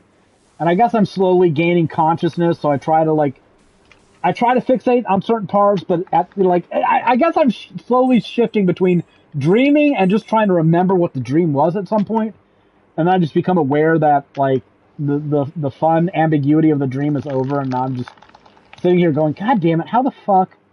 Anyways, my dreams suck. They're boring. I've had like one interesting dream my entire life, and that's like, a pink dragon dinosaur was like throwing ice cream at me. I don't know why that's like the one vivid one I remember. And it's not even cool. It's like, what the? This is when I was like 8. I'm like, why was it throwing ice cream at me? I'm not afraid of ice cream. I'm not afraid of dragons. I'm not afraid of any of this. Like, what was even going on? I mean, maybe it was helping you out. Maybe. Well, no, I was running away from it. I didn't want this benevolent pink dragon to pelt me with ice cream. I still don't understand what the fuck was going on. Some people, especially, you know, you play visual novels, and a lot of the themes are, you know, take dreams seriously, you got intuition. No, bullshit. If there's anything, like, deeper about dreams, then I've got problems, because this is all stupid. Anyways. Well, that doesn't mean that the visual novel storyline can't go in that fucking direction. Fair. I'm just dubious of the premise. Let's just say that.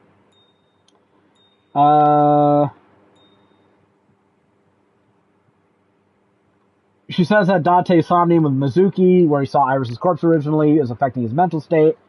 It says Iris's corpse at the warehouse was a hallucination. That also turns out to be wrong. There's a lot of leads you got today.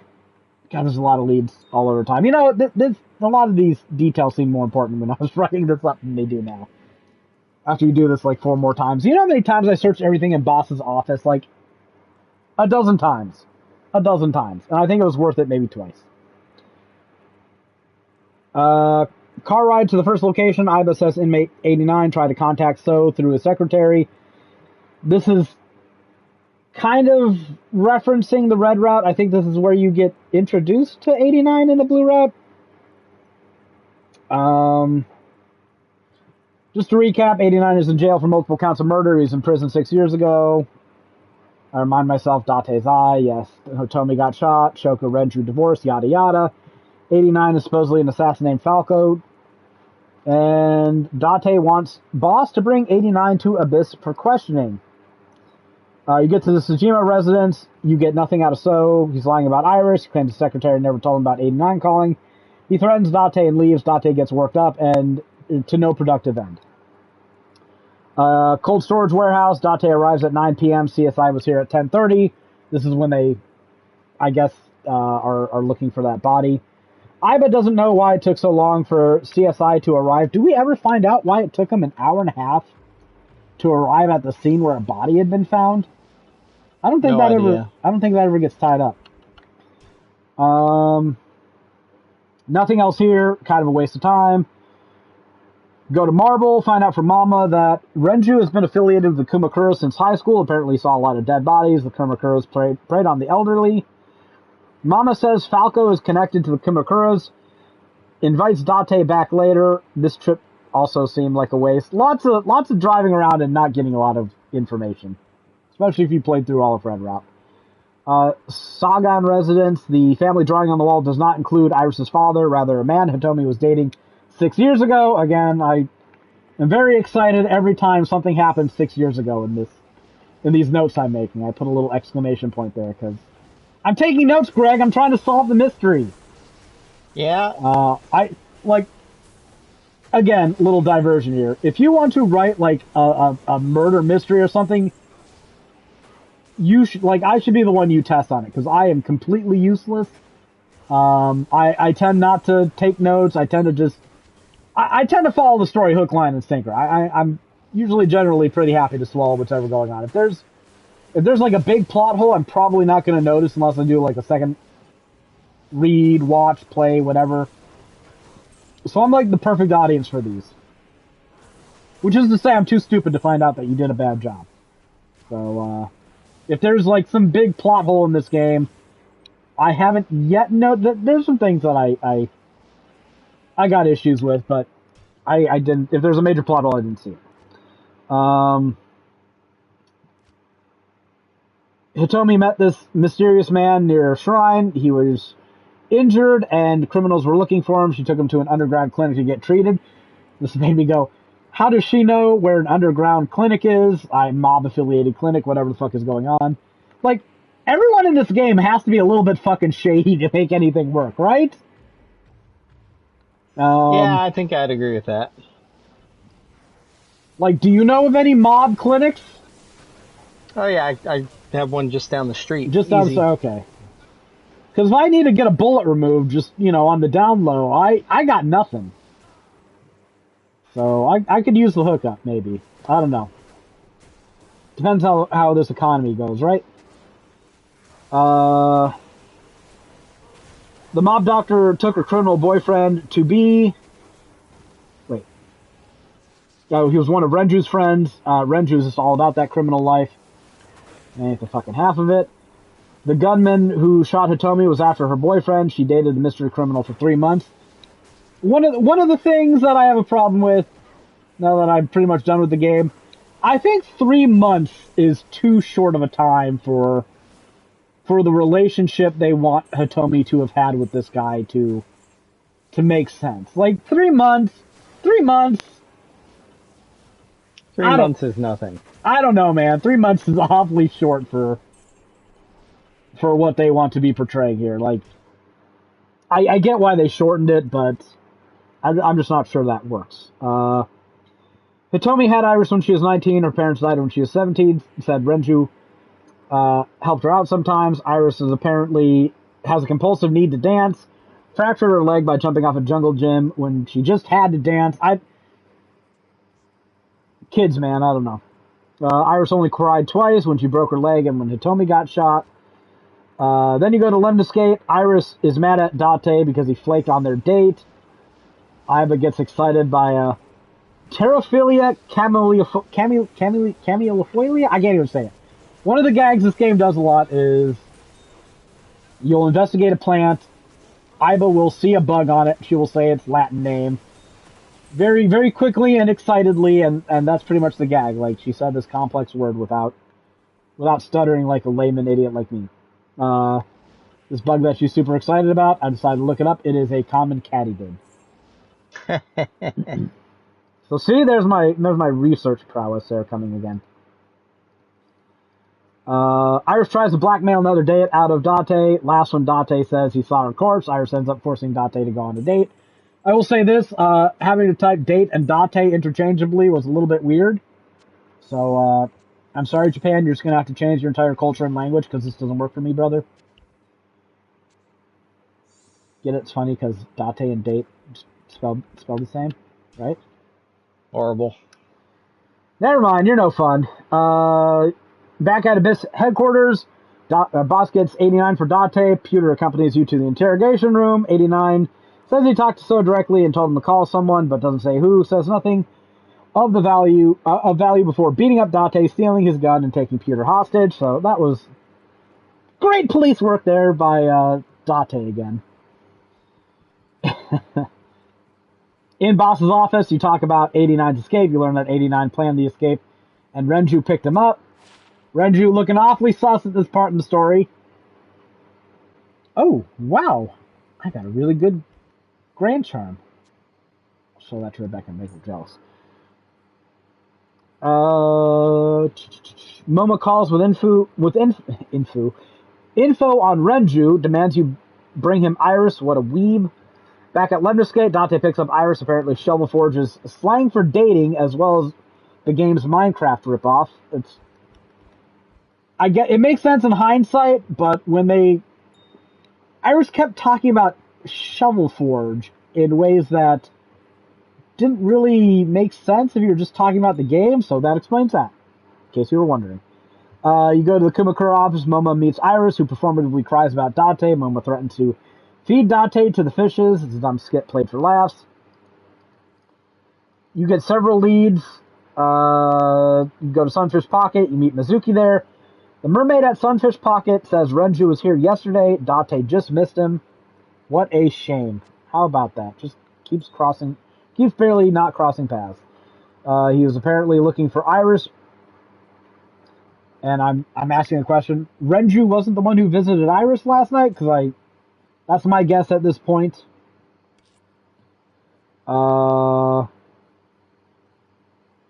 She said that Renju looks sickly, probably because of his recent surgery and premature flight from the hospital.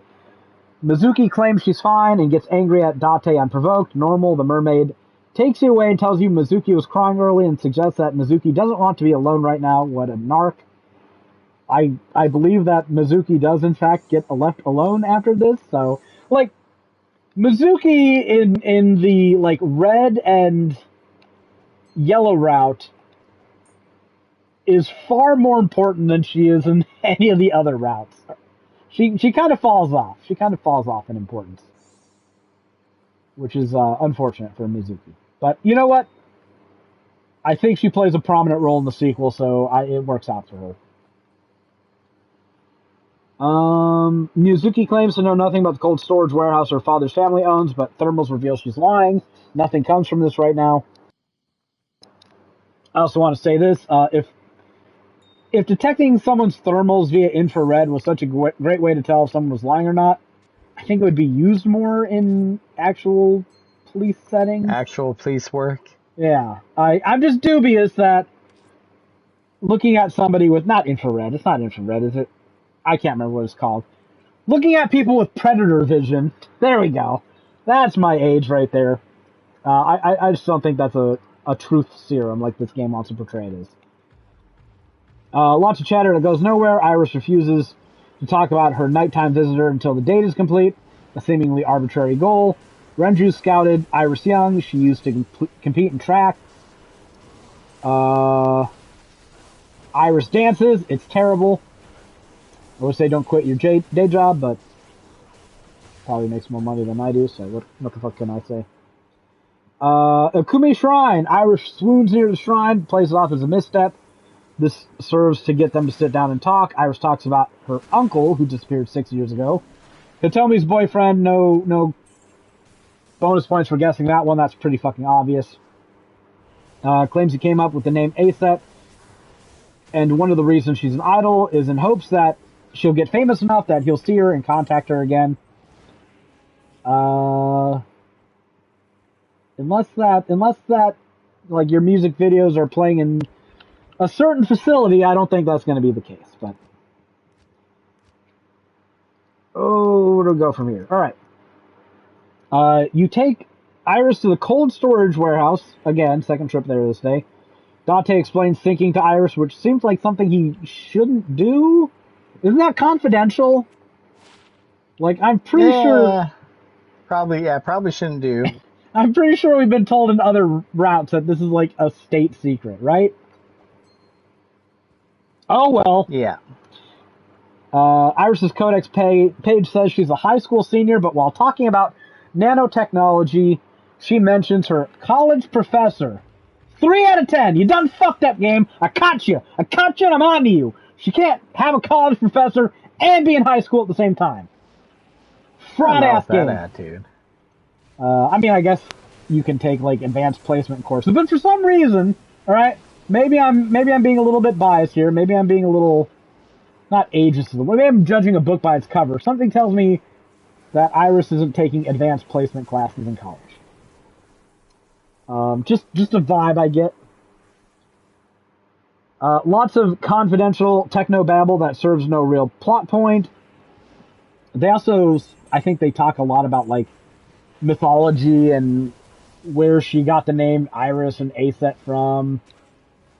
I'm not going into. It's all Egyptian based. Well, some of it's also Greek. I think whatever. It's just the nerd writer flexing that he knows some mythology. Two things that nerd writers like to flex: knowledge of mythology and knowledge of psychology. So, and this game has both, which is fine. I'm at that level too. I get nerdy when people talk about mythology, but I've seen it enough times to know that it's kind of an easy way to make people think you're smarter than you probably are. You go to Matsushita Diner. I didn't expect a meal here since this place has been closed for years, but Oda gets to cooking. Oda can apparently cook well. He's useless by choice, not by lack of options. He's jealous Date's on a date with Iris, something Iris stokes. What a mink. You play rock, paper, scissors with Iris. This all just leads to an explanation of parallel worlds. This is where they get into the philosophical babble. What's this called? The anthropic principle, I think it is. Yeah, anthropic principle. I took these classes in college. I like to get the anthropic principle and the cosmological argument confused for some fucking reason. I don't know why. I didn't say I was great at. Actually, I got good grades in philosophy. Anyways. Jung, anthropic principle, the kind of shit that every geek gets stuck on when they want to act smart. Jung, of course, is also the background philosophy tapped for the Persona series. Lots of chatter about geeky stuff. Oda brings omelets. Iris drops her spoon and plays it off, sort of like how she stumbled at the shrine. Next destination is Marble. Car scene along the way. Mama called, confirms the person who knew Renju will be at Marble tonight. Date refuses to explain how he can take calls without using earpieces. Apparently that is too complex. But musing about syncing and parallel universes wasn't. Maybe the game just didn't want to waste more time having Date explain how that works. But it seems a little bit weird for Date to tell Iris how syncing works and then go, I'm not telling you how I can talk to people without fucking having a phone. What are you, crazy? We ain't got time for that shit. That's way too high tech. Yeah. Boss calls next, freaks out about 89 not being caught yet. I just thought it was a funny scene. It's not really important. Golden Yokocho, outside of Marble. Date gets jumped by a small army of thugs. This took me out. This took me by surprise, right? I didn't expect there to be, like, snipers on the fucking, like, out of windows and guys with assault rifles, and there's a lot happening here. I will say this, the only people in the blue route that are dumber than Date are these fucking mercenaries that attack him here.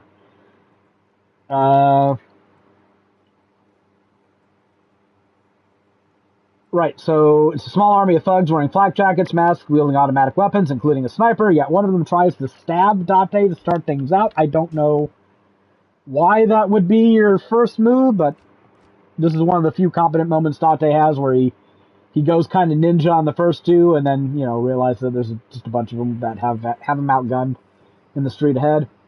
This is the dumbest shooting event yet. I think it does get eclipsed by the one at the end of Blue Rock, but it's the dumbest one I'd seen up to this point. You knock down a bra and break open a porno mag vending machine to distract the goons. Then Rube Goldberg a fire extinguisher, which Aiba throws into the air to incapacitate the goons, with a rebound assist from Mama. The only person dumber than Date are his enemies. Okay, that's my note reflecting my recollections here. So good on both of us for having the same thoughts. That's usually a good sign.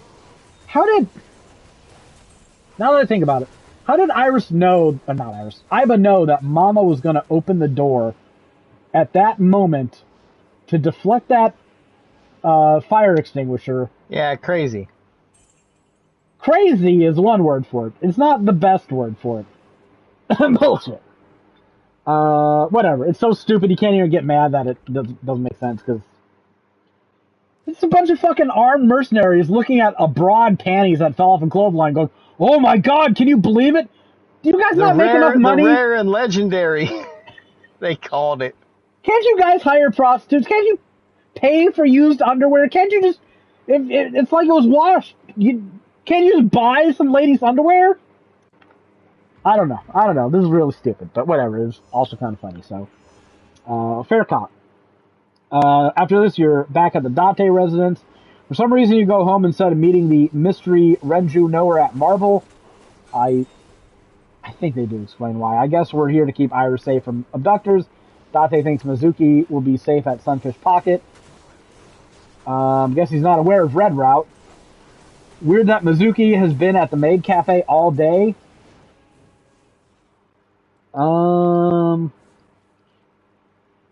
Iris claims she's being... So this is where shit just gets... this is where shit just gets fucking weird. And, I was starting to think, okay, so is this going to be the angle the game takes going forward? It stink of Steins Gate chapter 5, 6, whatever, where now they're going to start announcing the major antagonist group, right? Yeah. Iris claims she's being hunted by a secret society who wants to kill her called Nizet aka the Nyes, which is why she kept asking Date out on a date. She wanted a bodyguard. Makes up a dumb story about a 150-foot satellite in space being built by a shadowy global cabal, the source code for the Wadjet system coming from space aliens, etc. Sounds like something Okabe would make up. Then you sync with Iris, and this Somnium is weird. You actually go into a Shovel Forge fever dream, and Shovel Forge is this game's ripoff of Minecraft, so you are essentially having a not Minecraft dream investigation in this game now. Date suspects boss of tipping off the supposed corporal thug, so he calls Pewter. Apparently, there was a prototype sync machine stolen 6 years ago, but the only existing one is at Ibis. Apparently, Pewter tells you this at this point. Date promises to become Iris' bodyguard. Her claims are true. Date is totally buying into Iris' insanity and thinks he can save her in the real world by doing so in the Somnium. You control block Iba and dig to progress, defeat a boss with an eye with the power of dance. Again, they're not shying away from the stupid in this route. They're totally fine with it, and they expect you to be along for the ride. You have to use... So I found this one a little bit complicated. I'd use investigate options a lot to get timies, and I had to do a little bit of save scumming to get enough to have enough time. Yeah, there's a couple of them where I had to redo them 2 or 3 times, to be fair. Yeah, I had to redo this one. Because I got near the end, I was like, there's no way I have enough time for this, so... I said not sure if they're random or not. Okay, I am sure they're random now. Yeah, they're definitely random. I wasn't sure when I wrote this, but you have to do this Somnium later on in the game anyway, so that's when it became pretty clear that some of these were random. Although I'm not sure if they're random, you can get a good one and then you can get a bad one from the same source, because I always just got a bad one and then another bad one, just different I only save scum 3 times though, so I can't say definitively. Can't say definitively that's true, but I would go from times 3 timey to times 4 and then back to times 3. I never got a good one, so maybe you're save scumming the severity and not the whether it's good or bad or not. Weirdly anticlimactic ending for day 4. Date says he believes Iris and will be her bodyguard. No one dies. No great revelations. And that is day 4. Do we want to do day 5 while we're at it? And yeah, I've done them all. I'll get through it. The more you get through, the closer Nirvana Initiative is. Yeah, so I'm just going to do this and encourage Rebecca and Jared to do some of Pink Route. If they do the first day of Pink Route, we will have plenty to talk about next time. Bloom Park. Date races Iris and loses. Iris tells an oddly entertaining version of Egyptian mythology. No information about Renju, though. Okay, I will say this. This retelling of Egyptian mythology by Iris made me, like, the character's always fine, but I expected her to be worse than she was, and she'd been growing on me, but it was this retelling of mythology where she's, like, talking in the voices of the deities and going, oh, that sucks, and then this one went, pow, zwip, and it's like, alright, this character's fantastic. This is just excellent. Then you go to Matsushita Diner. Oda, Iris, Date, and Mizuki are here. Oda scolds Date for neglecting Mizuki. He kind of has a point in this route. Mostly talking about conspiracy theories. Oda says Nyx is satanic and sacrifices people, but knows nothing of value. Just kind of basic cult stuff.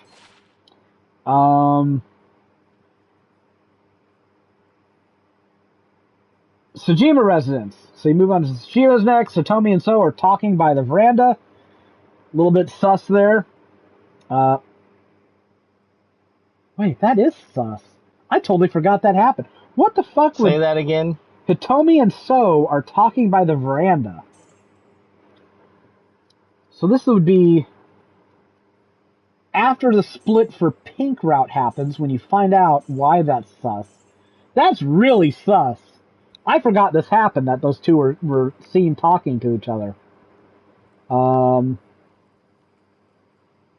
I imagined, based on what we find out in Pink Route, that those two wouldn't necessarily be on talking terms, and I don't think that ever gets fleshed out why Hitomi was talking to So at his mansion. I totally forgot about that. Anyways, that's it. Okay, anyways. Bodyguards arrive and run Date and Iris off. Nothing of note happens. Then you go to Marble. Date learns that Mama told the guy you were supposed to meet, the one who knows Renju, that Date and Iris were coming. Could be who tipped off the mercenaries. The same guy who gave Renju his watch. Wasn't it, and I said, wasn't it given to Renju by a lover after his divorce from Shoko? Gay. Am I wrong? Oh, you're canceled. I'm canceled. The guy's name is Futa Amanoma. I'll say Amanoma. I don't have Jared here to correct me, so that's just what it's going to be for now. AKA Pewter. The gay bit checks out, because remember, Pewter had the magazines early in Red Route. Yeah. Also, Pewter is one of the few people with deep working knowledge of Wadjet, very likely to be a Knights member. Might also explain how 89 escaped so easily if Pewter was helping him. What a guess right there. What a guess, right? How dare you doubt Pewter, first of all. He always looks shifty to me. No one who wears a fucking coat with bright, pointy collar spikes, pointy green collar spikes, okay? Should be trusted? No, he's a bad guy. No good person is doing that. You go back to Abyss HQ, you find Pewter hiding in a locker. He admits he ratted you out to the mercs. Renju hired them, confirms he helped 89 escape, and that he loves Renju. Pewter sabotages Aiba and abducts Iris. Date angry drives nowhere in particular until he remembers that Moma gave Iris a GPU chip, or GPS chip, sorry, GPU chip. Of course, she's at the cold storage warehouse. That fucking girl just can't fucking stay out of the freezer for longer than 10 minutes, can she? Yeah. You go to the warehouse district. The place is crawling with mercenaries. Iris is in a van at the far end of the harbor. Date uses Aiba to scout through the darkness. I'll admit here, I had a little bit of trouble. I can't remember what it... Oh. So I'm sitting here waving my cursor around trying to find all the shit, right? And I'm like, it's dark out. So fair cop, it's dark out. I couldn't see all the shit that the game wanted me to see. I'm looking at the soldiers. I'm looking at the movable barriers. I'm just like trying to find this green text. Like, what did I miss? Why can't I get things to advance? You gotta look at the van way in the back there. I couldn't even fucking see. So,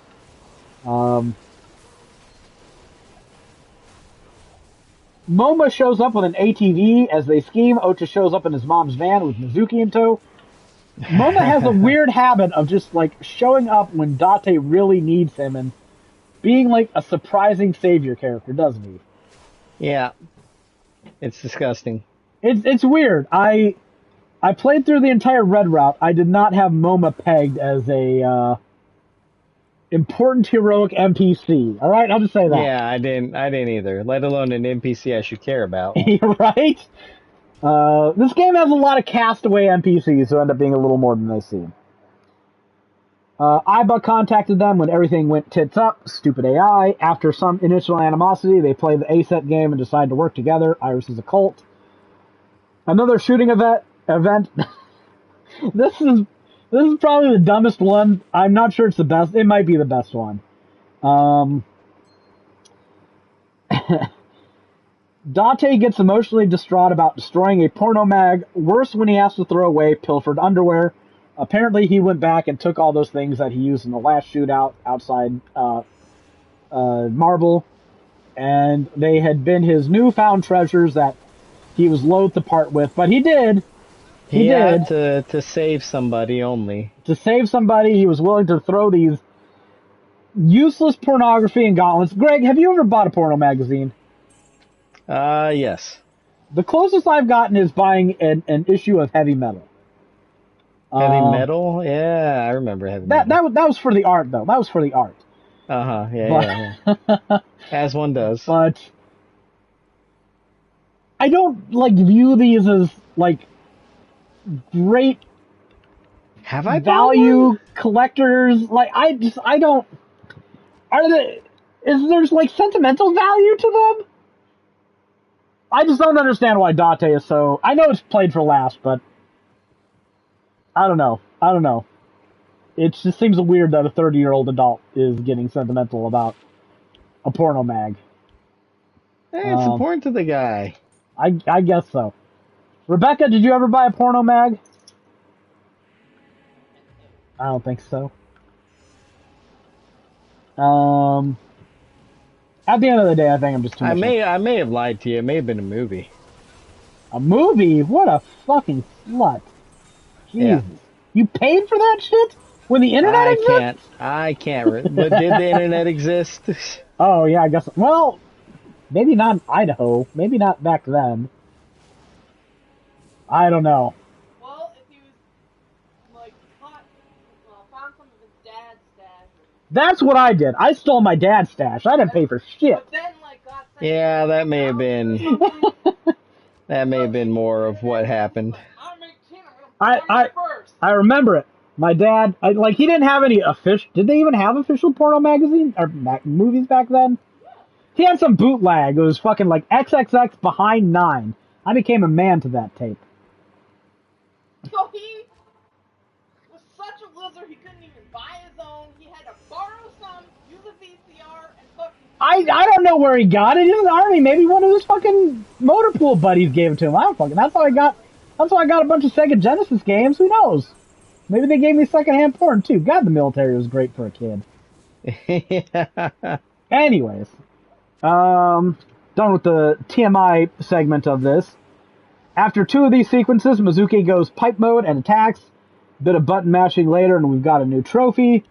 I got to admit, I get a kick out of seeing Mizuki just go fucking ape shit with that fucking pipe. Yeah, I do too. That didn't get old. She's so good at it too, like unnaturally good. Little bit of spoilers, minor spoilers. They never explain why Mizuki is superhuman. So I'm gonna have to. This game does get a demerit for that. I said ahead of time they'd get a demerit if they didn't explain that. Oh, is that an 8 out of 10? No. Oh my god. I'm not changing my score. Not that hard of a demerit. But I'm not giving you the satisfaction of agreeing with you. If anything, it would reduce it to an 8.5. But they don't Closer cover that every moment. And I don't believe they satisfactorily cover why Shoko and Renju were willing to let Mizuki live with Date. Like that still doesn't make sense. Do they ever really explain how they met either? Like, they talk about, like, Date Well, being... It's probably 6 years ago. Probably, but, like, okay, so think about this. They talk about Date and Renju and Shoko being such great friends with each other. Well, more Date being friends with the two. Although, there's only really one scene of Shoko and Date really interacting, and that's Shoko being, like, the worst fucking mother ever. And, I hate that fucker. Just cried, so I hit her. I hit her again because you cried. It's like, dude, you're a bitch, man. If she didn't want to get hit, she should have stopped crying. Should have stopped crying. Jesus Christ, brings me back. Like, that shit's not fucking productive, okay? Bad parenting 101. Bad parenting 101. You don't say. Just my uninformed opinion, as I'm not a parent. But I was on the receiving end, so I can comment from that perspective, and it did make me stop. So, beating me as a kid didn't make me not do the bad behavior. It made me good at not getting caught doing the bad behavior. Which is an important skill. It's an important skill. Yeah, it's useful. That's how they train Spartan kids to be resourceful. They encourage them to steal. So I'm basically a Spartan, is what I'm saying. Come on, that was a little funny. No. Not even a little? Not even a little. But, like, we don't know when they met, but think about this. So, Date doesn't have any memories past 6 years. They give Mizuki to Renju, 4 years ago? So, they knew him for, like, 2 years? And one of those years, he would have been, like, a fresh amnesiac? And a cop? Well, they're both fucking, like, pretty serious criminals, like mob connections and shit. They're gonna give their kid to a cop, an amnesiac cop that they've known for 2 years. They did the right thing. I mean, I guess it worked out, but the only excuse for this is they were such terrible parents that they accidentally did Mizuki a solid by giving him to Date, who, as we get through this story, it'll be revealed that could have gone way, way worse than it did. Yeah. So those things kind of don't make sense to me. I want to know more about this backstory to justify some of this stuff. But hey, maybe in the second game, right? Alright, Date rescues Iris and rides off. Back at the Kumine Shrine, Iris confirms the obvious. 89 was dating Hitomi and is Iris's uncle. By the way, I should point this out. I hopefully remember to point this out again. 89 goes by a couple of names in this game. Right now we only know of two, 89 and Falco. And I might have interchangeably referred to him by either in my notes, but same person. She'll get more complex later on, but you don't got to worry about too much of that right now. Iris's late night visitor was in fact Renju. She rode off with him. He tried to take her into an abandoned building, but Iris escaped and ran away. The building he tried to take Iris to was the chemical plant in the Kawasaki district, presumably the one that made the area uninhabitable and made So Sejima rich. So naturally, you decide to go there. Date finds the stolen prototype sync machine in the warehouse Renju tried to take Iris to. No idea what Renju wanted to do with that at this time. Iris passes out. Iba says she's imminently going to die from some brain fuckery. Date syncs with Iris because he thinks he can save her. Maybe all this time, this is me speculating, okay? I try to make myself look smart here, but this is one time where I swung and I missed hard. I also suspected Hitomi at some points during the game, but this is a big swing and a miss here. Maybe all this time Renju was trying to save Iris from something by syncing with her. So Greg can have himself a little chuckle at that. That was a speculation that widely missed the mark. More Shovel Forge. Can't all be winners. Can't all be winners. That's the thing. That's how you win at roulette, right? You just pick enough numbers and one of them's going to hit the ball. More Shovel Forge, put blocks on pedestals, RNG timies, give Iris the fruit of immortality. After the sync, Iris is bleeding from her now closed left eye. Highly implied she dies, but you know, I've seen fuckery with anime and visual novels before where they do big death teases, but I don't think anything follows from this, so going to assume that she did in fact die, but who knows? Maybe there'll be an alternate route where she didn't die and this was the canon route. Who fucking knows? And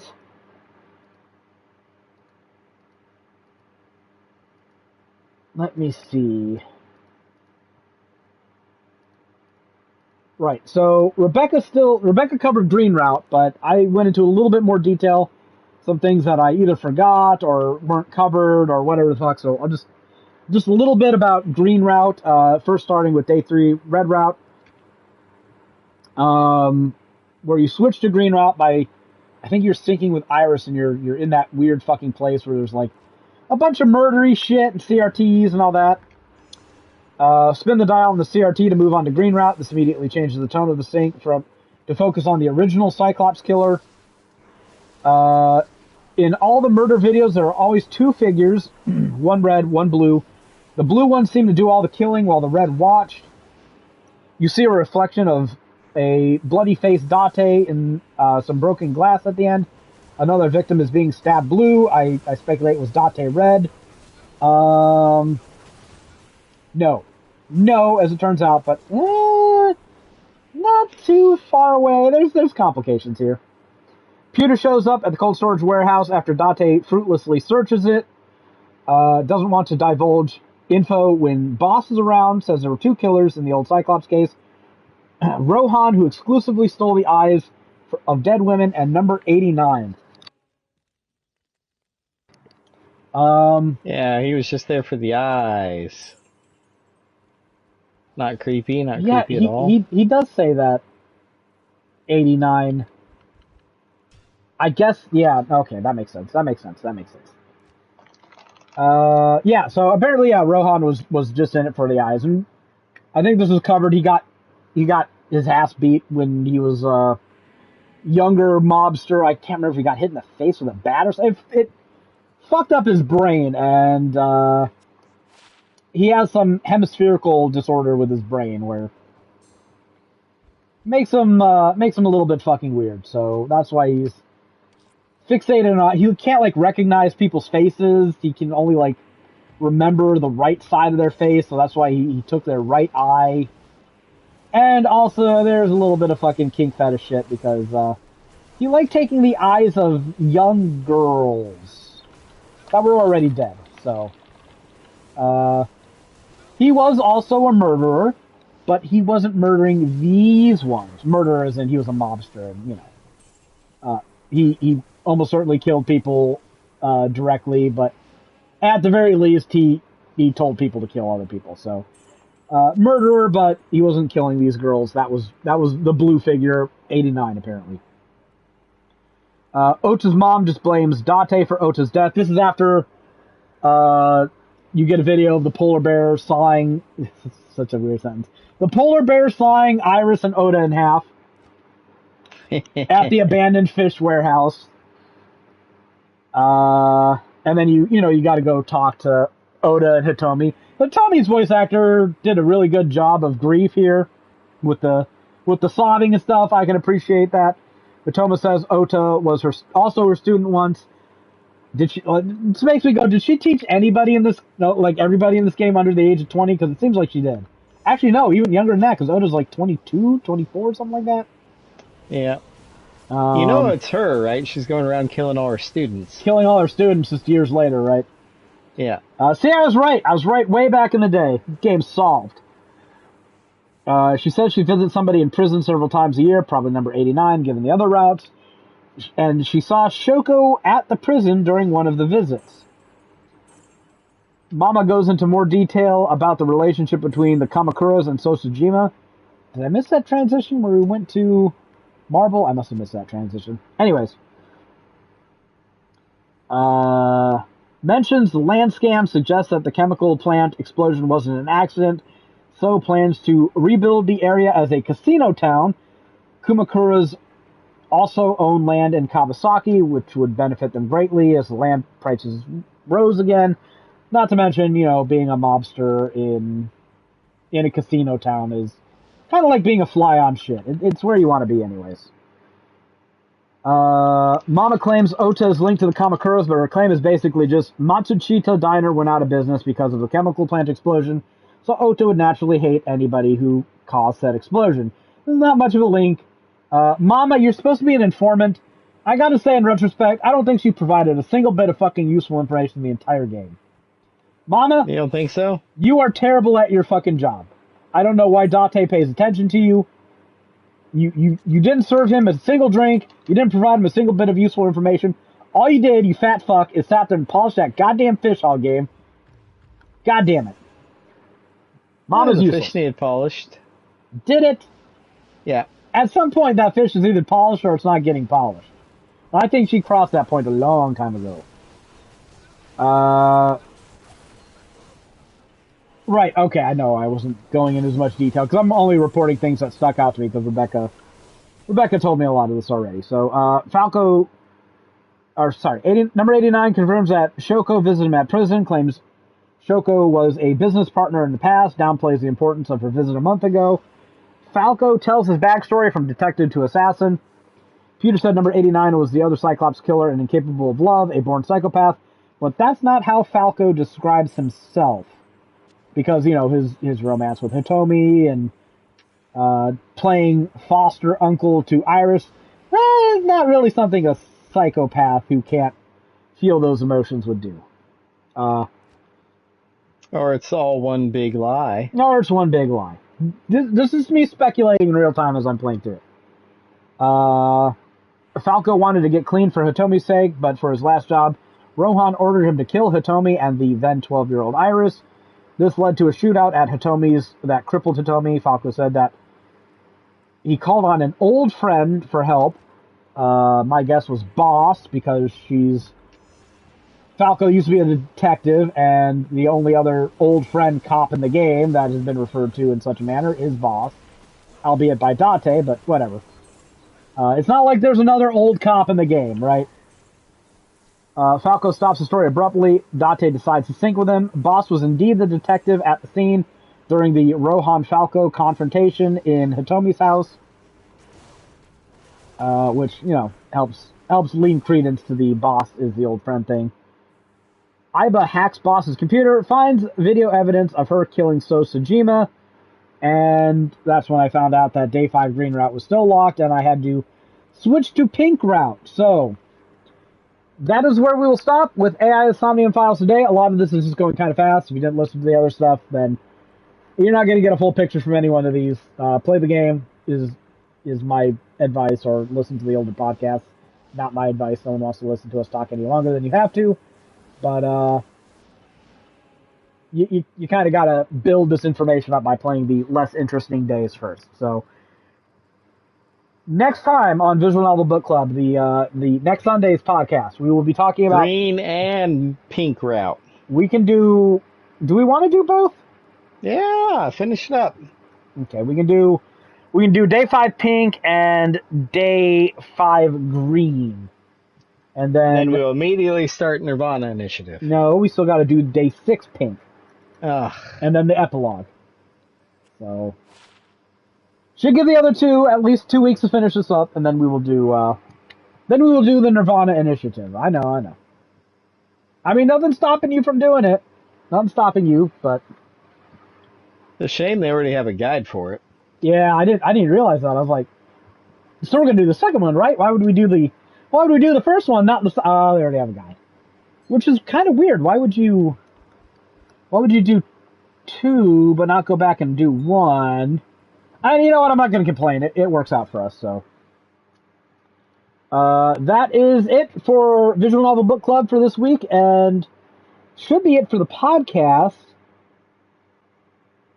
I'm kind of having a second energy surge, but I'm sure I'll get sleepy again when I finish up as Somnium Files.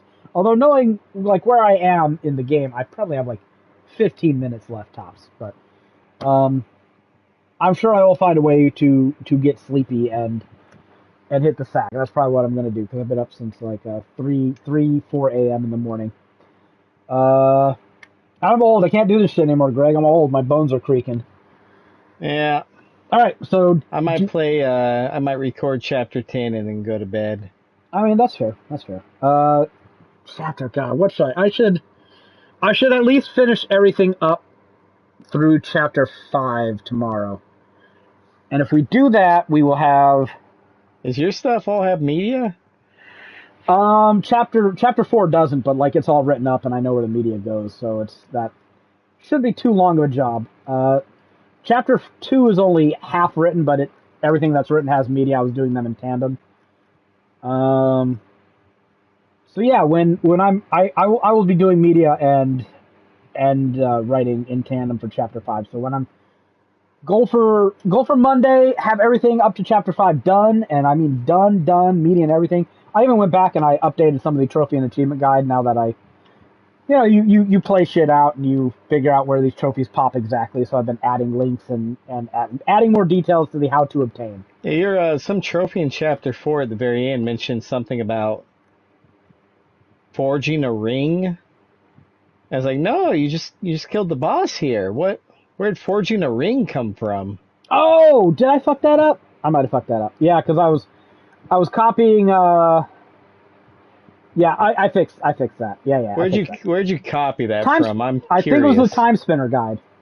Oh, interesting. Yeah, it was a Time Spinner guide. No, I know what you're talking about. Yeah, because I went back and fixed that.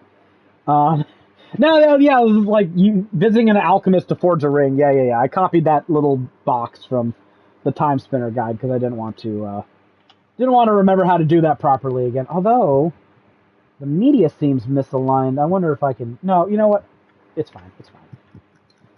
I don't need to go find a way to like vertically align this image. It's fine. It's a little green box. No one gives a shit. No one gives a shit. Don't do it. Yeah, probably not. So, if I can get done with chapter 5 and polish off 2, then we'll have 1 to 5 and presumably 8 to 10, which seems pretty good. Pretty good. Yeah, it's getting there. Not too bad. And then I've just got the super long chapter 6 and the second part of chapter 6, which is for some reason called chapter 7. And then I get to do the fun shit. I get to skip all the shit Greg wrote and get to the teens. And we'll figure out what to do from there, but that seems like a plan. That seems like a plan. A loose plan that probably won't survive contact with the enemy, but it's still something. So yeah, we're doing it. What did you? So they have that Doom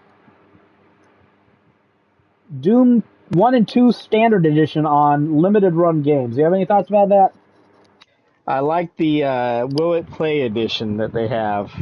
The They're basically selling a $666 cardboard box and letting you play Doom in it, like in the box. It's weird, and for $600, that box should prepare my dinner and then blow me. Holy shit! You ain't joking.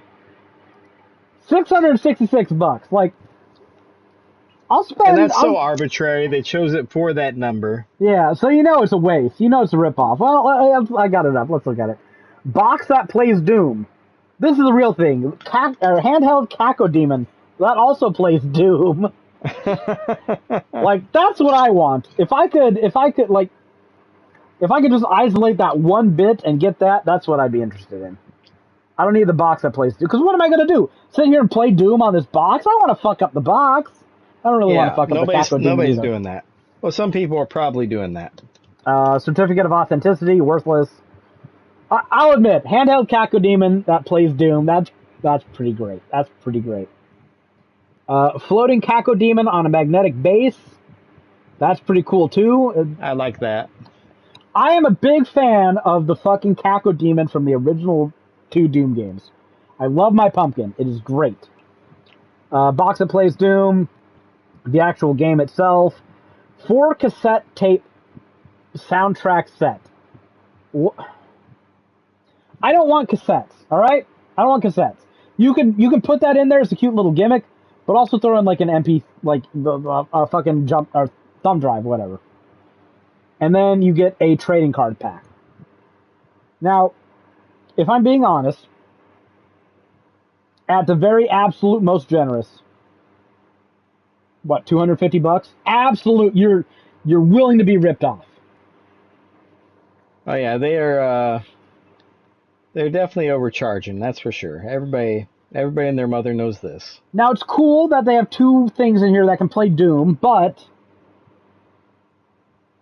the game, like this whole collector's edition thing is referencing something that kind of makes the value proposition sus.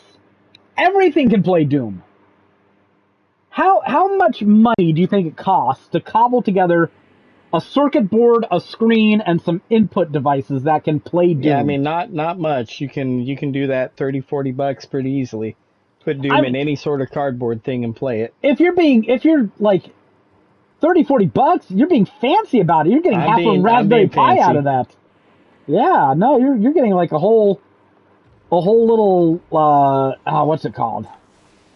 Like a small little retro console out of that. So I don't know. Was out of my price range before my price range shrunk dramatically. So that was never going to happen. I'm not enthused by their big box edition. Okay, I like big boxes; those are cool.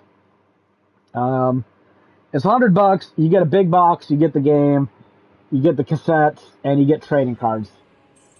The games itself, they want $30 for them. You're paying a lot of money for cardboard. You're paying a lot of money. And I've paid money for cardboard before, but I don't know if I want to spend this much money on cardboard. And then, like I said, the games themselves are $30. I'm kind of tempted by this, but I already have like something like this on the Switch, and I don't know what the real difference is between the versions of these games that they've already launched like 2 different times and these specific ones. So I think I'm gonna err on the side of I don't need this. Plus, I bought that. Like, how many times did they release this shit? No, they had Doom the Classics collection. Then they had that like little BFG thing that's got a steelbook and the BFG thing is probably the best one they've done. Yeah, and it's got a little replica BFG, and it's just a code in the box, so that sucks. But I think I'm actually good. Like, I have a physical Switch copy and the BFG edition on PlayStation 5. So, and I already had the digital copies of these games before I bought the BFG edition, so I didn't really need it for the game. So I don't know. Part of me is like, yeah, but these are like PlayStation 5, and it's got some extra content, but on the other hand, fuck you don't need it. So, I don't know. I think I'm gonna go with, fuck you, I don't need it. Yeah. So, I don't think there's anything all that interesting coming out anytime soon either. Just a lot of nothing happening right now, if I remember correctly. What do we got? May? Nope. Last thing. I don't got any games listed for June or July. That's probably an omission on my part. The next game I have listed is coming out. Things that I've paid attention to, not necessarily that I'm interested in or whatever. Metal Gear Solid Delta in August. Oh, man. Snake Eater is such a great game. Is the next thing on my list. That can't be right. I know they're coming out with that Death Stranding 2 sometime, aren't they? Yeah, at some point. I think that's this summer? I don't know. Yeah, just, I guess not a lot on the horizon. I don't know. I assume you didn't buy anything or do anything too crazy game-wise that we haven't already heard about. Yeah, nothing too crazy here. Well, I would let you go to bed, but you don't have to go to bed anyway. You're not working anyways. Yeah, that's true. I'm just playing Dave the Diver. That's fine. I think I called it Doug the Diver. Something I was talking about. God damn it. God, there's so many fucking like old visual novels I need to complete too. I still haven't finished that My Darling's Embrace. I still haven't finished. Have you not finished that? I don't know. I don't know. I still haven't played through Doki Doki Literature Club again. Like, I've got a platinum waiting for me there. I don't know why I'm not doing it. I still haven't platinumed Chaos Child. So, yeah, I don't know. Crazy. There's lots of stuff. But now you got AI and you got fucking Doom. You're busy. I'm busy. You're a busy guy. Yeah, I don't have time for that shit anymore. AI kind of seems like a diversion from Doom right now, so. Well, you'll be done with AI before you're done with Doom, I'm sure. You think? Even Well, then, playing it? plus you're going to want to take breaks. Playing it, yeah, no, I'll be done with AI Insomnium Files before midnight. So, speaking of which, yeah, I'm gonna hop off here, call it a podcast, and finish off AI Insomnium Files. So, till next time, see y'all later. See ya.